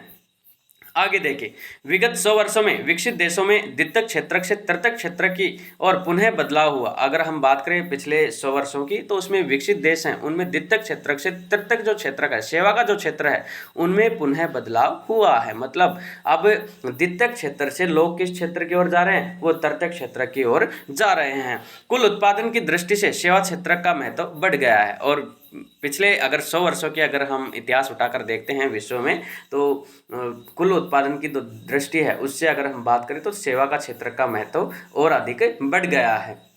अधिकांश श्रमजीवी लोग सेवा क्षेत्रक में ही नियोजित हैं। विकसित देशों में यही सामान्य लक्षण देखा गया है। अब देखिए, अगर हम बात करें विकसित देशों की, तो अधिकांश जो श्रमजीवी, जो कामगार हैं, मजदूर हैं, वो लोग अभी किसमें, वो सेवा के क्षेत्र में ही नियोजित हैं। विकसित देशों की यही सामान्य लक्षण, अगर हम विकसित देशों की बात करें तो उनमें सामान्यतः यही लक्षण देखा गया है कि अधिकांश लोग हैं वो तृतीयक क्षेत्रक में, सेवा क्षेत्रक में कार्यरत हैं। भारत में तीनों क्षेत्र का कुल उत्पादन और रोजगार कितना है। अब देखिए, भारत की बात आई है इसमें कि भारत का तीनों क्षेत्रकों में कुल उत्पादन और रोजगार है वो कितना है, उसकी बात करते हैं। विगत वर्षों में विकसित देशों में देखे गए पैटर्न के सामान्य स्वरूप क्या भारत में भी परिवर्तित हुआ है। अब देखिए, जो विश्व में हमने जो परिवर्तन देखा है, प्राथमिक से द्वितीयक क्षेत्र का महत्व बढ़ा है, फिर तृतीयक क्षेत्र में सबसे ज्यादा रोजगार मिले हैं, उत्पादन की दृष्टि से तृतीयक क्षेत्र में महत्व बढ़ गया है। तो क्या भारत में भी ऐसे परिवर्तन आए हैं, हम इसे अगले खंड में देखेंगे। और देखिए, जो ये बात है, ये इसका चैप्टर का जो अगला खंड है उसमें हम देखते हैं। अब देखिए, आओ इन पर विचार के कुछ प्रश्न दिए गए हैं। अभी तक जो चैप्टर में जो कुछ हमने समझा है उसी पर आधारित ये प्रश्न हैं, तो इसको आप अपने समझ के आधार पर इनको हल आसानी से कर सकते हो। तो देखिए, आगे का जो खंड है वो हम इसका स्टार्ट करते हैं। तो देखिए, अगले खंड में जो दिया गया है वो भारत में प्राथमिक, द्वितीयक और तृतीयक क्षेत्रक। अब देखिए, भारत में प्राथमिक, द्वितीयक और तृतीयक जो क्षेत्रक है उनकी तुलना हम देखेंगे। आलेख एक तीनों क्षेत्रकों का उत्पादित वस्तु और सेवाओं को दिखाता। अब देखिए, जो आलेख है ये सारणी दी गई है। इस आलेख में जो तीनों क्षेत्रक हैं भारत में, जो सकल घरेलू उत्पाद है भारत का, उसमें तीनों क्षेत्रकों का योगदान दिखा रखा है। यह 2 वर्षों 1973-74 और 2013-14 के उत्पादन को दिखाता। अब देखिए, इसमें जो रिकॉर्ड दिया गया है वो दिया गया है 2073-74 और 2013-14 का जो उत्पादन है उसको इसमें दिखाया गया है। तो देखिए, हमने इन 2 वर्षों के लिए आंकड़े का उपयोग किया क्योंकि यह आंकड़े तुलनीय और प्रमाणिक है। आप देख सकते हैं कि 40 वर्षों में कुल उत्पादन में कितनी समृद्धि हुई है। अब देखिए, 1973-74 से 2013-14 तक इन 40 वर्षों में कुल उत्पादन में कितनी वृद्धि हुई है, इसको ये तालिका है ये दर्शाने का कार्य करती है। तो देखिए, इस तालिका में तो देखिए इस तालिका में 1973-74 में जो कुल सकल घरेलू उत्पाद था भारत का, वो कितना कम था, मतलब 5 लाख रुपए से थोड़ा ही ज़्यादा, लगभग 6-7 लाख रुपए के लगभग दिखा रखा है, या अंतिम रूप से अगर हम माने तो 10 लाख रुपए इसको दिखा रखा है 1973-74 का। जो तीनों क्षेत्रकों का योगदान है ये 10 लाख तक। आगे देखिए, और 2013-14 की अगर हम बात करें तो इसमें आ जाता है 5 करोड़ 50 लाख तक, 5 करोड़ 5 लाख तक का ये इनकम या सकल घरेलू उत्पाद हमें दिखाई देता है। तो सॉरी 55 लाख तक ये आंकड़ा दिखाया गया है। तो इसमें जो प्राथमिक क्षेत्रक है ये ग्रीन लाइन वाला है, द्वितीयक क्षेत्रक है ये जो भगवा कलर का दे रखा है यह, और तृतीयक क्षेत्रक है ये हरे कलर का दिखाया गया है।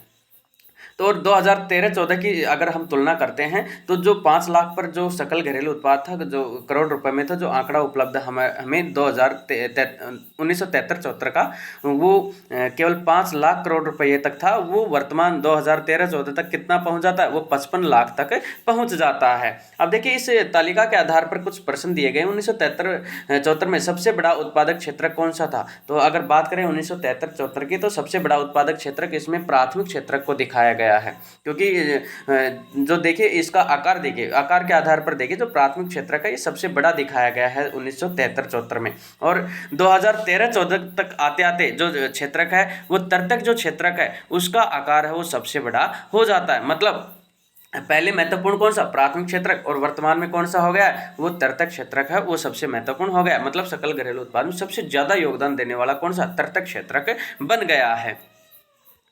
आगे देखिए 1973-74 और 2013-14 के बीच तुलना क्या प्रदर्शित करती है, इससे आप क्या निष्कर्ष निकाल सकते हैं। अब देखिए जो तुलना की गई है ये यही प्रदर्शित करती है कि जो ये आंकड़ा है ये समय के अनुसार ये परिवर्तित हो गया है, और समय के अनुसार जो क्षेत्र जिनका महत्व था उनमें परिवर्तन हुआ है। मतलब विश्व में जो परिवर्तन हुआ था, पहले प्राथमिक क्षेत्र का जो सबसे ज़्यादा रोजगार देने वाला आंकड़ा था विकसित देशों में, वर्तमान में कौन सा है, जो तृतीयक क्षेत्र है उसका सबसे ज़्यादा महत्वपूर्ण योगदान है। तो इसी आधार पर भारत में भी इन तीनों क्षेत्रकों में जो योगदान था उस योगदान के आधार पर अगर तुलना करें तो तृतीयक क्षेत्र का इसका योगदान सबसे ज़्यादा हुआ। मतलब प्राथमिक क्षेत्र का जो महत्व पहले ज़्यादा हुआ करता था अब उसका कम हुआ, और तृतीयक क्षेत्र का महत्व ज़्यादा हो गया है। आगे देखिए उत्पादन में तृतीयक क्षेत्र का बढ़ता महत्व। अब देखिए जो उत्पादन जो कार्य है इसमें जो तीसरा क्षेत्रक है, सेवा जो क्षेत्रक है, इसका बढ़ता हुआ जो महत्व है वो क्या है, वो देखिए।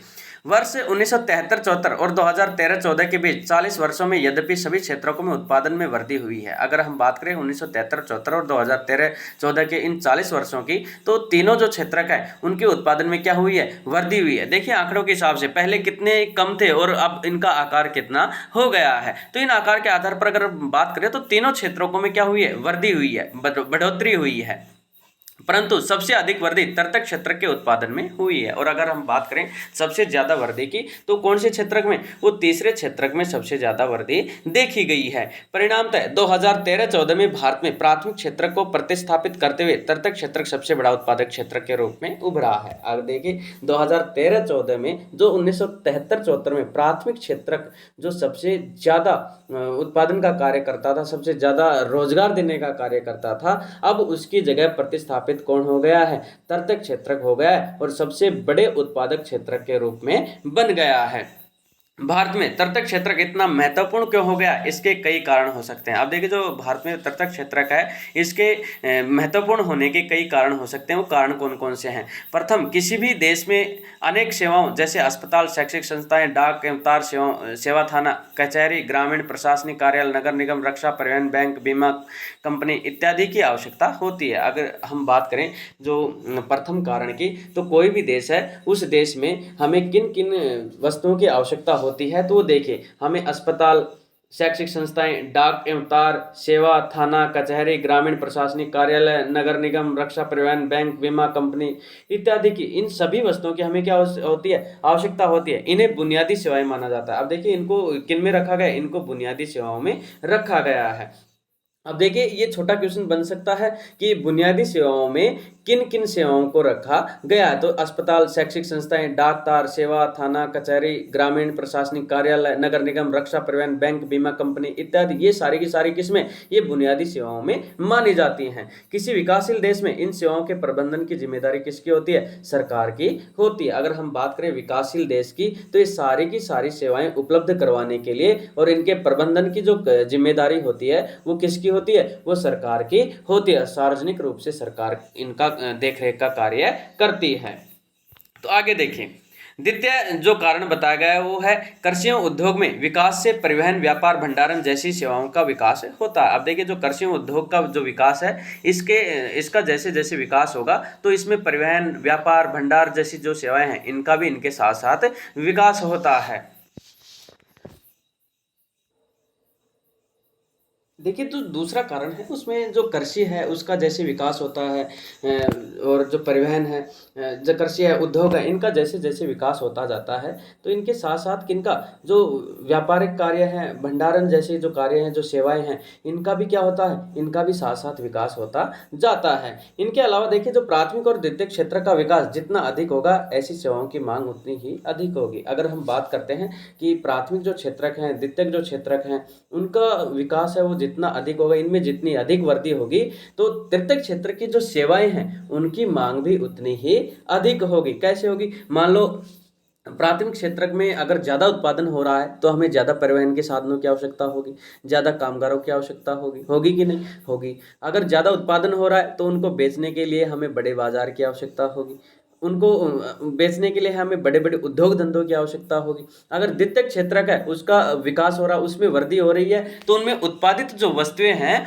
उनकी खपत के लिए हमें बड़े बड़े बाजार हैं, बड़े बड़े व्यापारी हैं, उनकी आवश्यकता होगी, होगी कि उनको बेचने के लिए, उनको पहुंचाने के लिए हमें एक से अधिक संसाधनों के, अधिक परिवहन के साधनों की आवश्यकता होगी।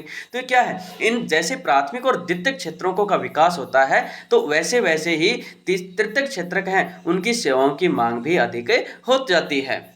अब जो तीसरा जो कारण दे रखा है वो देखिए, तृतीय ऐसे जैसे जैसे जैसे आय बढ़ती है कुछ लोग अन्य कई सेवाओं जैसे रेस्तरां, पर्यटन, शॉपिंग, निजी अस्पताल, निजी विद्यालय, व्यावसायिक प्रशिक्षण इत्यादि की मांग शुरू कर देते हैं। अब देखिए जैसे जैसे लोगों की जो आय है वो तो देखिए जो लोग हैं उनकी जैसे जैसे आय है वो बढ़ने लगती है तो आय के साथ साथ उनको अन्य जो कई सेवाएं हैं उनकी भी उनको मांग होने लगती है। मतलब जैसे हमारे पास कुछ पैसे आएंगे, हमारी आय बढ़ेगी तो हम अपने सुख सुविधाओं के लिए कुछ अन्य हमारी जो मांग है, हमारी आशाएं हैं वो भी बढ़ने लगती हैं। तो तीसरा जो कारण दिया गया है वो देखिए, तृतीय जैसे जैसे आय बढ़ती है कुछ लोग अन्य सेवाओं जैसे रेस्तरां, पर्यटन, शॉपिंग, निजी अस्पताल, निजी विद्यालय, प्रशिक्षण इत्यादि की मांग शुरू कर देते हैं। नगरों में विशेषकर बड़े नगरों में इस द्रुत परिवर्तन को देख सकते हैं और जो बड़े बड़े महानगर हैं उनमें हम इन परिवर्तनों को आसानी से देख सकते हैं। जैसे कोई व्यक्ति पहले गरीब था तो उनके पास इतने पैसे नहीं थे तो वो कहीं घूम फिर नहीं सकता था, अन्य कोई सुख सुविधाएं हैं वो नहीं ले सकता था। गरीब बच्चे का, गरीब परिवार का जो बच्चा है वो सरकारी विद्यालय में पढ़ने जाता है क्योंकि उनके पास फीस भरने के लिए पैसे नहीं होते हैं।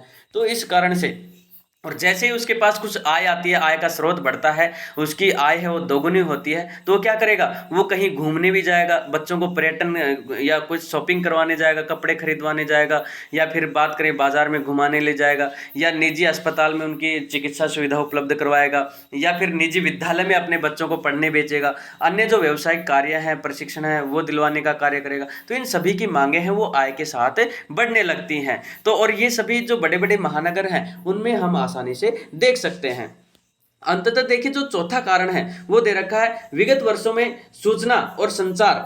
अगर हम बात करें बीते हुए वर्षों की तो उसमें सूचना और संचार प्रौद्योगिकी है, सूचना और संचार प्रौद्योगिकी पर आधारित कुछ नवीन सेवाएं महत्वपूर्ण एवं अपरिहार्य हो गई हैं। अगर हम बात करें चौथे कारण की तो पीछे बीते कुछ दशकों की अगर बात करें, पीछे बीते कुछ वर्षों की बात करें तो उसमें सूचना का जो क्षेत्र है, संचार जो प्रौद्योगिकी है, इस पर आधारित कुछ नई नई जो सेवाएं हैं ये हमारे जीवन के लिए महत्वपूर्ण हो गई हैं एवं ये हमारे जीवन का एक अभिन्न अंग बन गई हैं। इन सेवाओं के उत्पादन में तीव्र वृद्धि हो रही है और जो ये सेवाएं हैं संचार और सूचना की तो इनमें बहुत तेज गति से क्या होती है, वृद्धि हो रही है, वृद्धि होने का कार्य हो रहा है। अध्याय 4 में हम इन नवीन सेवाओं और इनके प्रसार के कारणों की चर्चा करेंगे और इस बुक का जो अध्याय 4 है उनमें हम जो नवीन प्रौद्योगिकी है, नवीन संचार जो सुविधाएं हैं, इन सभी के बारे में हम विस्तार से अध्ययन करेंगे। अंततः आपको याद रखना चाहिए कि सेवा क्षेत्र की सभी सेवाओं में समान रूप से संवृद्धि नहीं हो रही है। अब देखिए, आपको अंत में ये भी ध्यान रखना है कि सेवा क्षेत्र की सभी जो सेवाएं हैं उनमें समान रूप से वृद्धि नहीं हो रही है। मतलब कि हम ये सोचें कि सभी सेवाओं में एक समान वृद्धि होती नहीं, हर वस्तु में समान रूप से वृद्धि नहीं होती है। तो अभी तक हमने जो तीसरा क्षेत्रक है इसके महत्वपूर्ण होने के 4 कारण हैं, इसका विस्तार से चर्चा की। अब देखिए, क्वेश्चन पूछ सकता है एग्जामिनर, ये क्वेश्चन उठा सकता है बीच में से कि तृतीयक क्षेत्रक का जो महत्व है ये बढ़ने के कारणों का विस्तार से उल्लेख कीजिए। तो इसके कितने कारण हैं? इसके 4 कारण हैं। इन चारों कारणों का हमने विस्तार से अध्ययन किया है। अब देखिए, प्रथम कारण तो यह है कि किसी देश में अनेक वस्तुओं और सेवाओं जैसे अस्पताल, शैक्षिक संस्थाएं, डाकतार, ये प्रथम कारण था। दूसरा कारण था कृषि उद्योग के विकास, परिवहन, व्यापार, भंडारण जैसी सेवाओं का विकास होता है, ये दूसरा कारण था। तीसरा कारण, जैसे जैसे आय बढ़ती है, लोगों की मांग है, लोगों की इच्छाएं हैं, आशाएं वो और बढ़ती जाती हैं। चौथा कारण है कि कुछ बीते हुए वर्षों की अगर बात करें तो नई नई जो प्रौद्योगिकियां हैं ये हमारे सामने आई हैं, ये क्या है और इनमें तीव्र गति से वृद्धि। ये चारों के चारों कारण क्या है? ये तृतीयक क्षेत्र के महत्व को बढ़ाने वाले कारण है। मतलब ये चारों कारण ऐसे हैं जिनमें सेवा के क्षेत्र को बढ़ावा दिया गया है। मतलब हमारे पास जैसे ही आय के स्रोत होते हैं, हम सेवा लेना चाहते हैं, मतलब हम दूसरों से अपनी अलग अलग जो सुख सुविधाएं हैं वो सेवा के रूप में प्राप्त करना चाहते हैं। तो ये क्या है? ये तीनों के तीनों जो तृतीयक क्षेत्रक है, चारों के चारों जो तृतीयक क्षेत्रक है उनको बढ़ावा देने के, उनको महत्वपूर्ण बनाने का कारणों के रूप में दर्शाए गए हैं।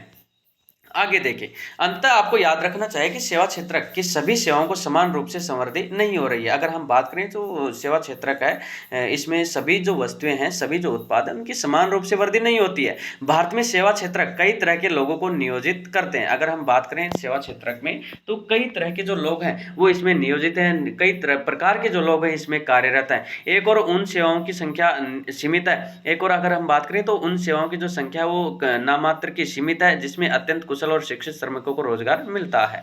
अब देखिए, ऐसी जो सेवाएं जिनमें शिक्षित जो और कुशल जो श्रमिक होते हैं उनको रोजगार मिलता है। दूसरी ओर बहुत अधिक संख्या में लोग छोटी दुकानों, मरम्मत कार्यों, परिवहन जैसी सेवाओं में लगे हुए हैं। अगर हम बात करें दूसरी ओर की छोटे छोटे जो कार्य हैं, छोटी छोटी जो दुकानें हैं या मरम्मत के जो कार्य हैं, परिवहन जैसी जो सेवाएं हैं, उनमें लगे हुए जो अधिकांश लोग हैं वे लोग बड़ी मुश्किल से जीविका निर्वाह कर पाते हैं। अब देखिए, जो कुशल श्रमिक है, शिक्षित श्रमिक है, उनको जो रोजगार मिलता है जिसमें वो अच्छी खासी जिंदगी का कार्य करते हैं। और दूसरी ओर है कि छोटे छोटे जो श्रमिक है जो दुकानें कर रखे हैं, मरम्मत का कार्य करते हैं, परिवहन के साधनों में जो कार्य, परिवहन की जो सेवाएं उनमें लगे हुए कार्य, तो उनके जो मुश्किल है वो क्या, वो बहुत बड़ी उनके सामने समस्याएं होती है। उनकी वो बड़ी मुश्किल से, बड़ी कठिनाई से अपना जीवन निर्वाह है वो कर पाते हैं। और वे इन सेवाओं में इसलिए लगे हुए हैं क्योंकि उनके पास कोई अन्य वैकल्पिक अवसर नहीं है। और जो छोटे क्षेत्र में लगे हुए जो लोग हैं, छोटी सेवाओं में जो लगे हुए लोग हैं जिनसे आय बहुत कम मिलती है, उन सेवाओं में लगे हुए लोगों के पास कोई अन्य विकल्प न होने के कारण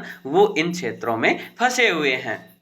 इस कारण सेवा क्षेत्र के केवल कुछ भागों का ही महत्व बढ़ रहा है। अगर हम बात करें तो सीमित जो जहाँ पर कुशल श्रमिकों की आवश्यकता होती है, शिक्षित श्रमिकों को रोजगार मिलता है, उन्हीं का महत्व इनमें अधिकांश बढ़ा है, अन्य सेवा क्षेत्र में इनका महत्व नहीं बढ़ा है। तो इसलिए हम कह सकते हैं कि सेवा क्षेत्र के हर वस्तुओं में, हर सेवाओं में विस्तार नहीं हुआ है। अब देखिए आगे, अधिकांश लोग कहाँ नियोजित हैं। अगर हम बात करें भारत में जो मजदूर हैं, भारत में जो कामगार हैं, वो अधिकांश किस क्षेत्र में लगे हुए हैं, किस क्षेत्र में नियोजित हैं, उनकी अगर बात करें। आलेख 2 सकल घरेलू उत्पाद में तीनों क्षेत्रकों की प्रतिशत हिस्सेदारी प्रस्तुत करती है। अब जो आलेख 2 दिया गया है, जो सारणी 2 दी गई है, इसमें तीनों क्षेत्रकों में जो संलग्न व्यक्ति हैं उनकी हिस्सेदारी दी गई है। अब आप 40 वर्षों के क्षेत्रकों के बदलते महत्व को प्रत्यक्षता देख सकते हैं। अब भारत में जो 40 वर्षों में जो तीनों क्षेत्रों का जो महत्व बढ़ा है रोजगार की दृष्टि से अगर हम देखें तो इनके बदलते हुए स्वरूप को हम इस तालिका के माध्यम से देख सकते हैं। तो देखिए, तालिका में भारत में के संदर्भ में एक उल्लेखनीय तथ्य है कि यद्यपि सकल घरेलू उत्पाद में तीनों क्षेत्रकों की हिस्सेदारी में परिवर्तन हुआ है। अगर हम बात करें तो विश्व की तरह ये बात भी महत्वपूर्ण है कि सकल घरेलू उत्पाद में भारत के जो तीनों क्षेत्रक हैं उनमें क्या हुआ है, परिवर्तन हुआ है। फिर भी रोजगार में ऐसा ही परिवर्तन नहीं हुआ और जो रोजगार है उनमें कोई अच्छा खासा परिवर्तन फिर भी नहीं हुआ है। आलेख 3 वर्ष 1977-78 एवं 2017-18 और वर्ष 2003 में तीनों क्षेत्रकों में रोजगार की हिस्सेदारी को दिखाता है। और जो आलेख 3 है वो 1977-78 के दौरान, 2017-18 के दौरान और 2003 के दौरान जो तीनों क्षेत्रकों में जो काम करने वाले जो श्रमिक हैं, रोजगार के जो क्षेत्र हिस्सेदारी है उसको प्रदर्शित करने का कार्य करता है। आज भी प्राथमिक क्षेत्र में सबसे बड़ा नियोक्ता है। अब देखिए, आज भी अगर हम बात करें तो प्राथमिक क्षेत्र में सबसे ज्यादा रोजगार देने वाला क्षेत्र माना जाता है। कहां पर? भारत में। अब देखिए, जो आलेख 2 है उसकी हम बात करें। अब देखिए, जो सकल घरेलू उत्पाद है उसमें प्राथमिक जो क्षेत्रक था 1973-74 में तो उसकी 40% हिस्सेदारी थी। और अगर बात करें द्वितीयक क्षेत्र की तो उसकी कितनी थी? उसकी 10% हिस्सेदारी थी। और अगर हम बात करें तृतीयक क्षेत्र की तो उसकी 50 से 100%, मतलब मोटे मोटे तौर पर माने तो 50% इसकी हिस्सेदारी हुआ करती थी। और अगर हम वही बात करें 2013-14 की तो प्राथमिक जो क्षेत्रक है इसमें इसकी कितनी हिस्सेदारी हो गई है? 10% हिस्सेदारी हो गई है सकल घरेलू उत्पाद में।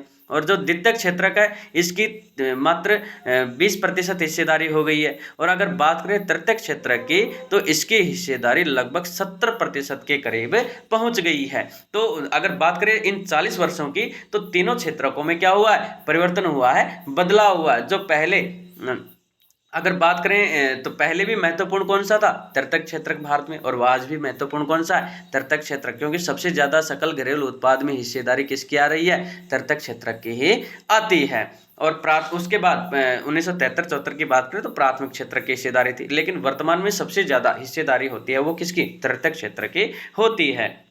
इसी के आधार पर जो आलेख 3 है वो रोजगार के क्षेत्र की हिस्सेदारी दिखा रखा है। इसमें अगर बात करें 1977-78 की तो सबसे ज़्यादा जो रोजगार है वो 71% रोजगार कौन दे रहा है? वो दे रहा है प्राथमिक क्षेत्र।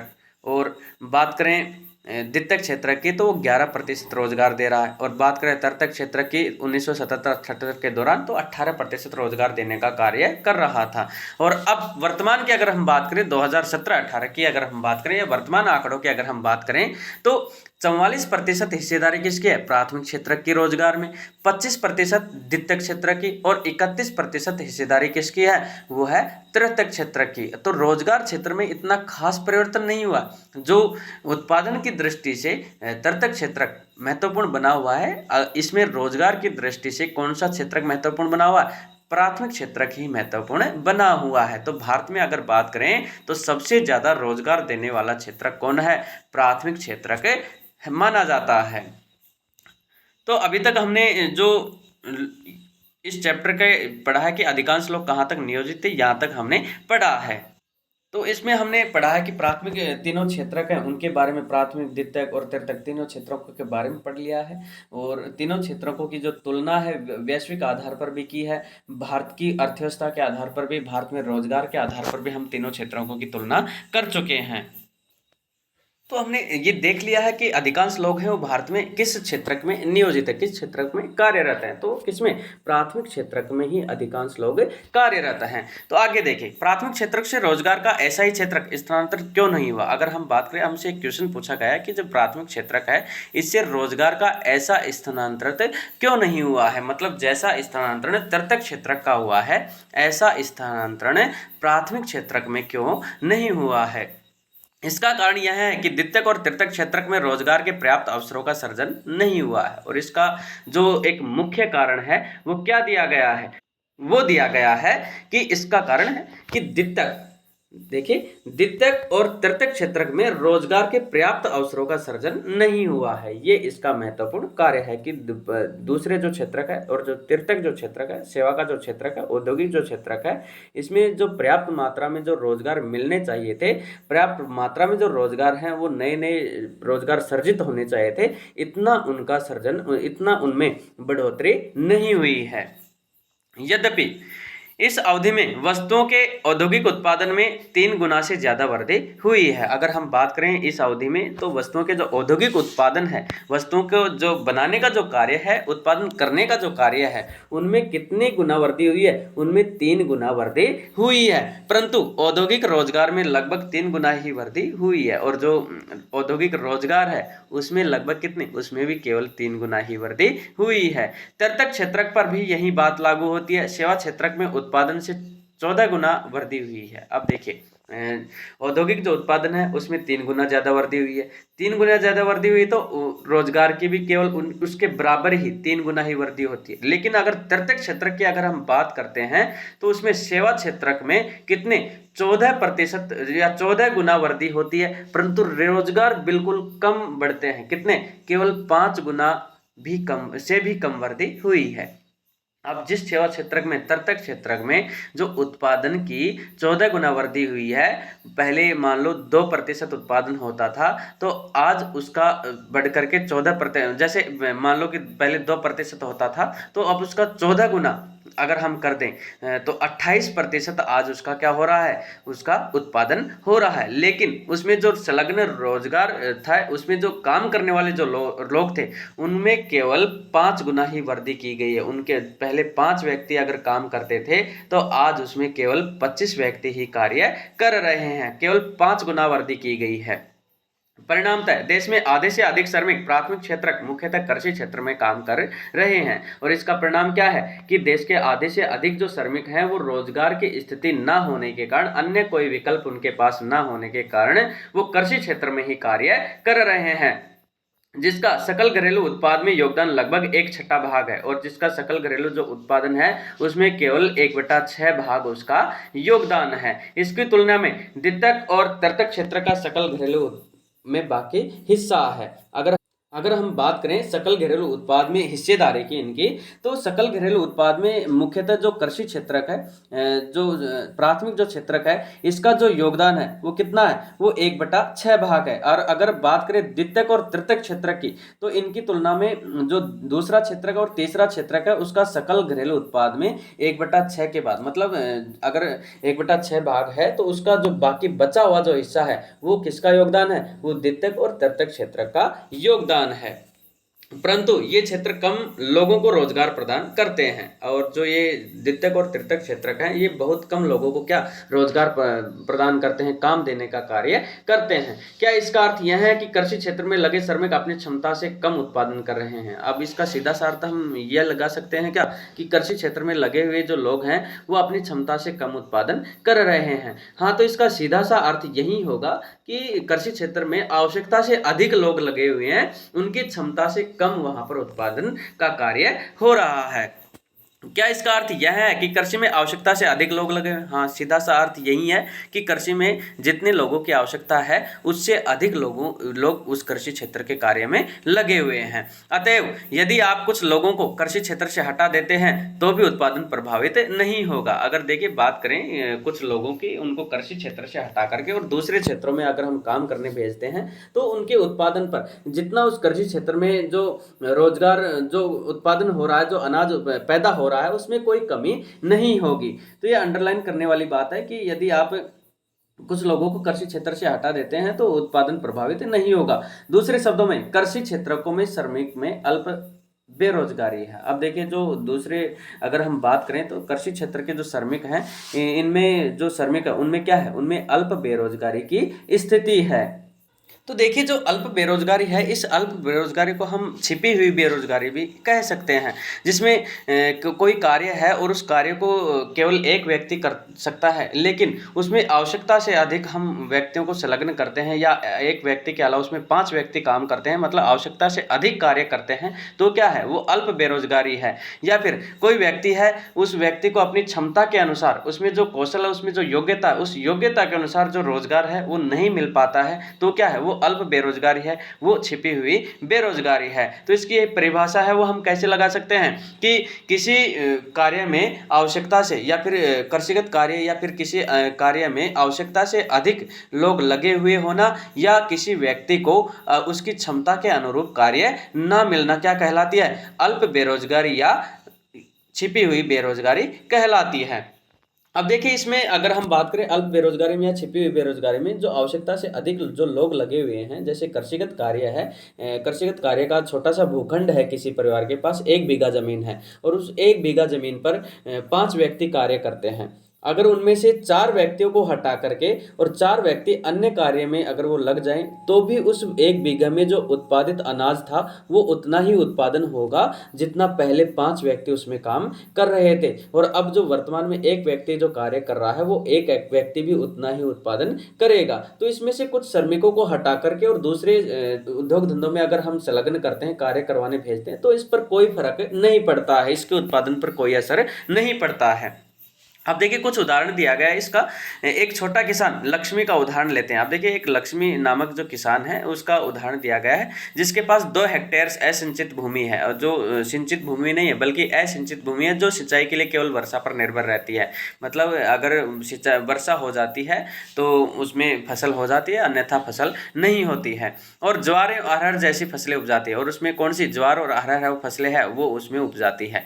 उसके परिवार के सभी 5 सदस्य उस भूमि पर वर्ष भर काम करते हैं। और उसके परिवार में कितने सदस्य हैं? 5 सदस्य हैं, और पांचों के पांचों उस भूमि पर वर्ष भर पूरे के पूरे 1 साल कार्य करते हैं, क्योंकि उन्हें कहीं और रोजगार उपलब्ध नहीं है। आप देखेंगे कि प्रत्येक व्यक्ति का काम कर रहा है, कोई बेकार नहीं है। और अब इसमें देखेंगे कि प्रत्येक व्यक्ति है वो इसमें कार्य में संलग्न है, मतलब कोई भी खाली बैठा हुआ नहीं है, मतलब कोई भी इसमें बेरोजगार नहीं है, सारे के सारे रोजगार में लगे हुए, उस जमीन में खेती कार्य में संलग्न है। परंतु वास्तव में उनका श्रम प्रयास विभाजित है। अब देखिए उनका जो श्रम प्रयास करने का जो तरीका वो क्या, वो ठीक नहीं, वो विभाजित है। प्रत्येक व्यक्ति कुछ काम कर रहा है। अब देखिए उसमें कृषिगत कार्य में प्रत्येक व्यक्ति कुछ ना कुछ कार्य तो कर रहा है, परंतु किसी काम को भी परंतु उस काम के बदले में उसे कुछ पैसे नहीं मिल रहे हैं। जो कार्य में लगे हुए हैं, जो श्रम कर रहा है वो विभाजित, उसमें प्रत्येक व्यक्ति वो कुछ ना कुछ कार्य करता है, किंतु किसी को भी पूर्ण रोजगार प्राप्त नहीं है। अब देखिए उसमें कार्य तो कर रहा है, लेकिन उनके बदले में उनको पास कोई आय, कोई इनकम नहीं है, तो मतलब उनके पास कोई पूर्ण रोजगार नहीं है, पूर्ण तरीके से कोई रोजगार नहीं है। यह अल्प बेरोजगारी की स्थिति है, जहां लोग प्रत्यक्ष रूप से काम कर रहे हैं लेकिन सभी अपनी क्षमता से कम काम करते हैं। अब देखिए जो अल्प बेरोजगारी है इसकी परिभाषा यहाँ पर दी गई है, जिसमें सभी लोग, आप देखिए अल्प बेरोजगारी में जो श्रम प्रयास तो कर रहे हैं, लेकिन वो क्या है, वो विभाजित है, इसमें किसी को पूर्ण रोजगार प्राप्त नहीं है। अब यह अल्प बेरोजगारी की स्थिति जहां लोग प्रत्यक्ष रूप से काम तो कर रहे हैं लेकिन सभी अपनी क्षमता से कम काम, क्षमता के से क्या करें, कम काम करते हैं। तो ये क्या है, इस प्रकार की रोजगार को अल्प बेरोजगारी या छिपी हुई बेरोजगारी कहते हैं, जहां पर लोग प्रत्यक्ष रूप से किसी काम में लगे हुए तो प्रतीत होते हैं, लगे हुए दिखाई देते हैं, लेकिन इस प्रकार की जो बेरोजगारी है ये क्या कहलाती है, ये अल्प बेरोजगारी कहलाती है। एक बार इसकी परिभाषा पुनः देख ले, जहां पर लोग प्रत्यक्ष रूप से काम तो कर रहे हैं लेकिन सभी अपनी क्षमता से कम काम कर रहे हैं, जिनकी उनकी जितनी काम करने की उनकी क्षमता है उस क्षमता से वो बिल्कुल कम काम कर रहे हैं, उस क्षमता के अनुसार, उनकी योग्यता के अनुसार वो काम नहीं कर रहे हैं। तो इस प्रकार की जो बेरोजगारी है वो क्या कहलाती है, वो अल्प बेरोजगारी कहलाती है, या फिर छिपी हुई बेरोजगारी कहलाती है, क्योंकि यह उन लोगों की बेरोजगारी है जिनके पास कोई रोजगार नहीं है। अब देखिए ये कैसे लोगों की बेरोजगारी है, जिनके पास कोई रोजगार नहीं है, बेकार बैठे हैं, से अलग है खुली बेरोजगारी, इसलिए इसे प्रच्छन्न बेरोजगारी भी कहा जाता है। अब देखिए जो ये बेरोजगारी है, जिनके पास कोई काम नहीं है, वो ठाले बैठे हैं, बिल्कुल बेकार हैं, कुछ कार्य नहीं करते हैं, ये लोग कम से कम कृषि में तो लगे हुए हैं, तो इस बेरोजगारी को क्या कहते हैं, इसे खुली बेरोजगारी या प्रच्छन्न बेरोजगारी भी कहा जाता है। मतलब इसमें व्यक्ति है वो रोजगार करते हुए दिखाई देता है, बेकार बैठा हुआ नहीं दिखाई देता है। इसी कारण से जो बेकार बैठे हुए लोग हैं उनसे अलग प्रकार की बेरोजगारी है, जिसमें ये लोग कार्य करते हुए भी दिखाई देते हैं लेकिन इनके पास आय का कोई स्रोत नहीं है, इनकी क्षमता के अनुसार कार्य नहीं है, तो इसलिए इसे क्या कहते हैं, इसे प्रच्छन्न बेरोजगारी भी कहते हैं। अब मान लेते हैं कि एक भूस्वामी सुखाराम आता है और अपनी जमीन पर काम करने के लिए लक्ष्मी के परिवार के एक या दो सदस्यों को भाड़े पर ले जाता है। अब देखिए अगला उदाहरण दे रखा है कि कोई भूस्वामी कोई किसी के पास ज्यादा भूमि है जिसका नाम सुखराम है, और वो सुखराम आता है और वो अपनी जमीन पर काम करने के लिए लक्ष्मी के परिवार के जो एक या फिर उनमें से दो सदस्य हैं उनको भाड़े पर या मजदूरी पर ले जाता है। अब लक्ष्मी के परिवार को मजदूरी के द्वारा कुछ अतिरिक्त आय होती है। अब जो लक्ष्मी का परिवार है उसको दो व्यक्ति जो मजदूरी पर जा रहे हैं तो उनको मजदूरी के द्वारा कुछ अतिरिक्त अन्य आय प्राप्त होती है। चूंकि आपको छोटे से भूखंड पर काम करने के लिए 5 लोगों की जरूरत नहीं है। अब आपको जो छोटा सा भूखंड है उस पर काम करने के लिए आपको कोई 5 लोगों की जरूरत नहीं पड़ती है। अतः 2 लोगों के चले जाने से कृषि उत्पादन प्रभावित नहीं होगा। अब उनमें से 5 में से अगर 2 मजदूरी करने चले गए तो क्या कृषि उत्पादन पर कोई असर पड़ेगा? क्या नहीं पड़ेगा। अर्थात कृषि उत्पादन पर कोई असर नहीं पड़ेगा।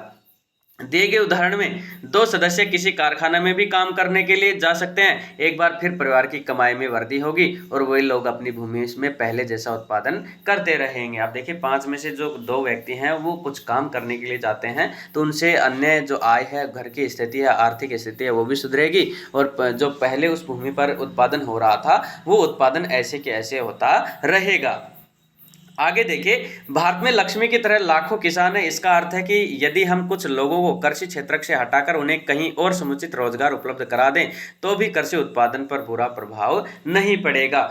कोई अन्य रोजगार करने से लोगों की आय से परिवार की कुल आय में वृद्धि होगी। अब देखिए लक्ष्मी के जो परिवार है उसी की तरह लाखों परिवार ऐसे हैं जो इस प्रच्छन्न बेरोजगारी, इस खुली हुई बेरोजगारी के शिकार हैं। अगर उनके परिवार को इस क्षेत्र कृषि क्षेत्र से हटाकर कहीं और दूसरे क्षेत्रों में अगर रोजगार उपलब्ध करवा दें जिनसे उनके परिवार की आय बढ़ जाए तो उससे क्या होगा, उनकी कुल आय में वृद्धि होगी और उनको रोजगार भी मिल जाएगा।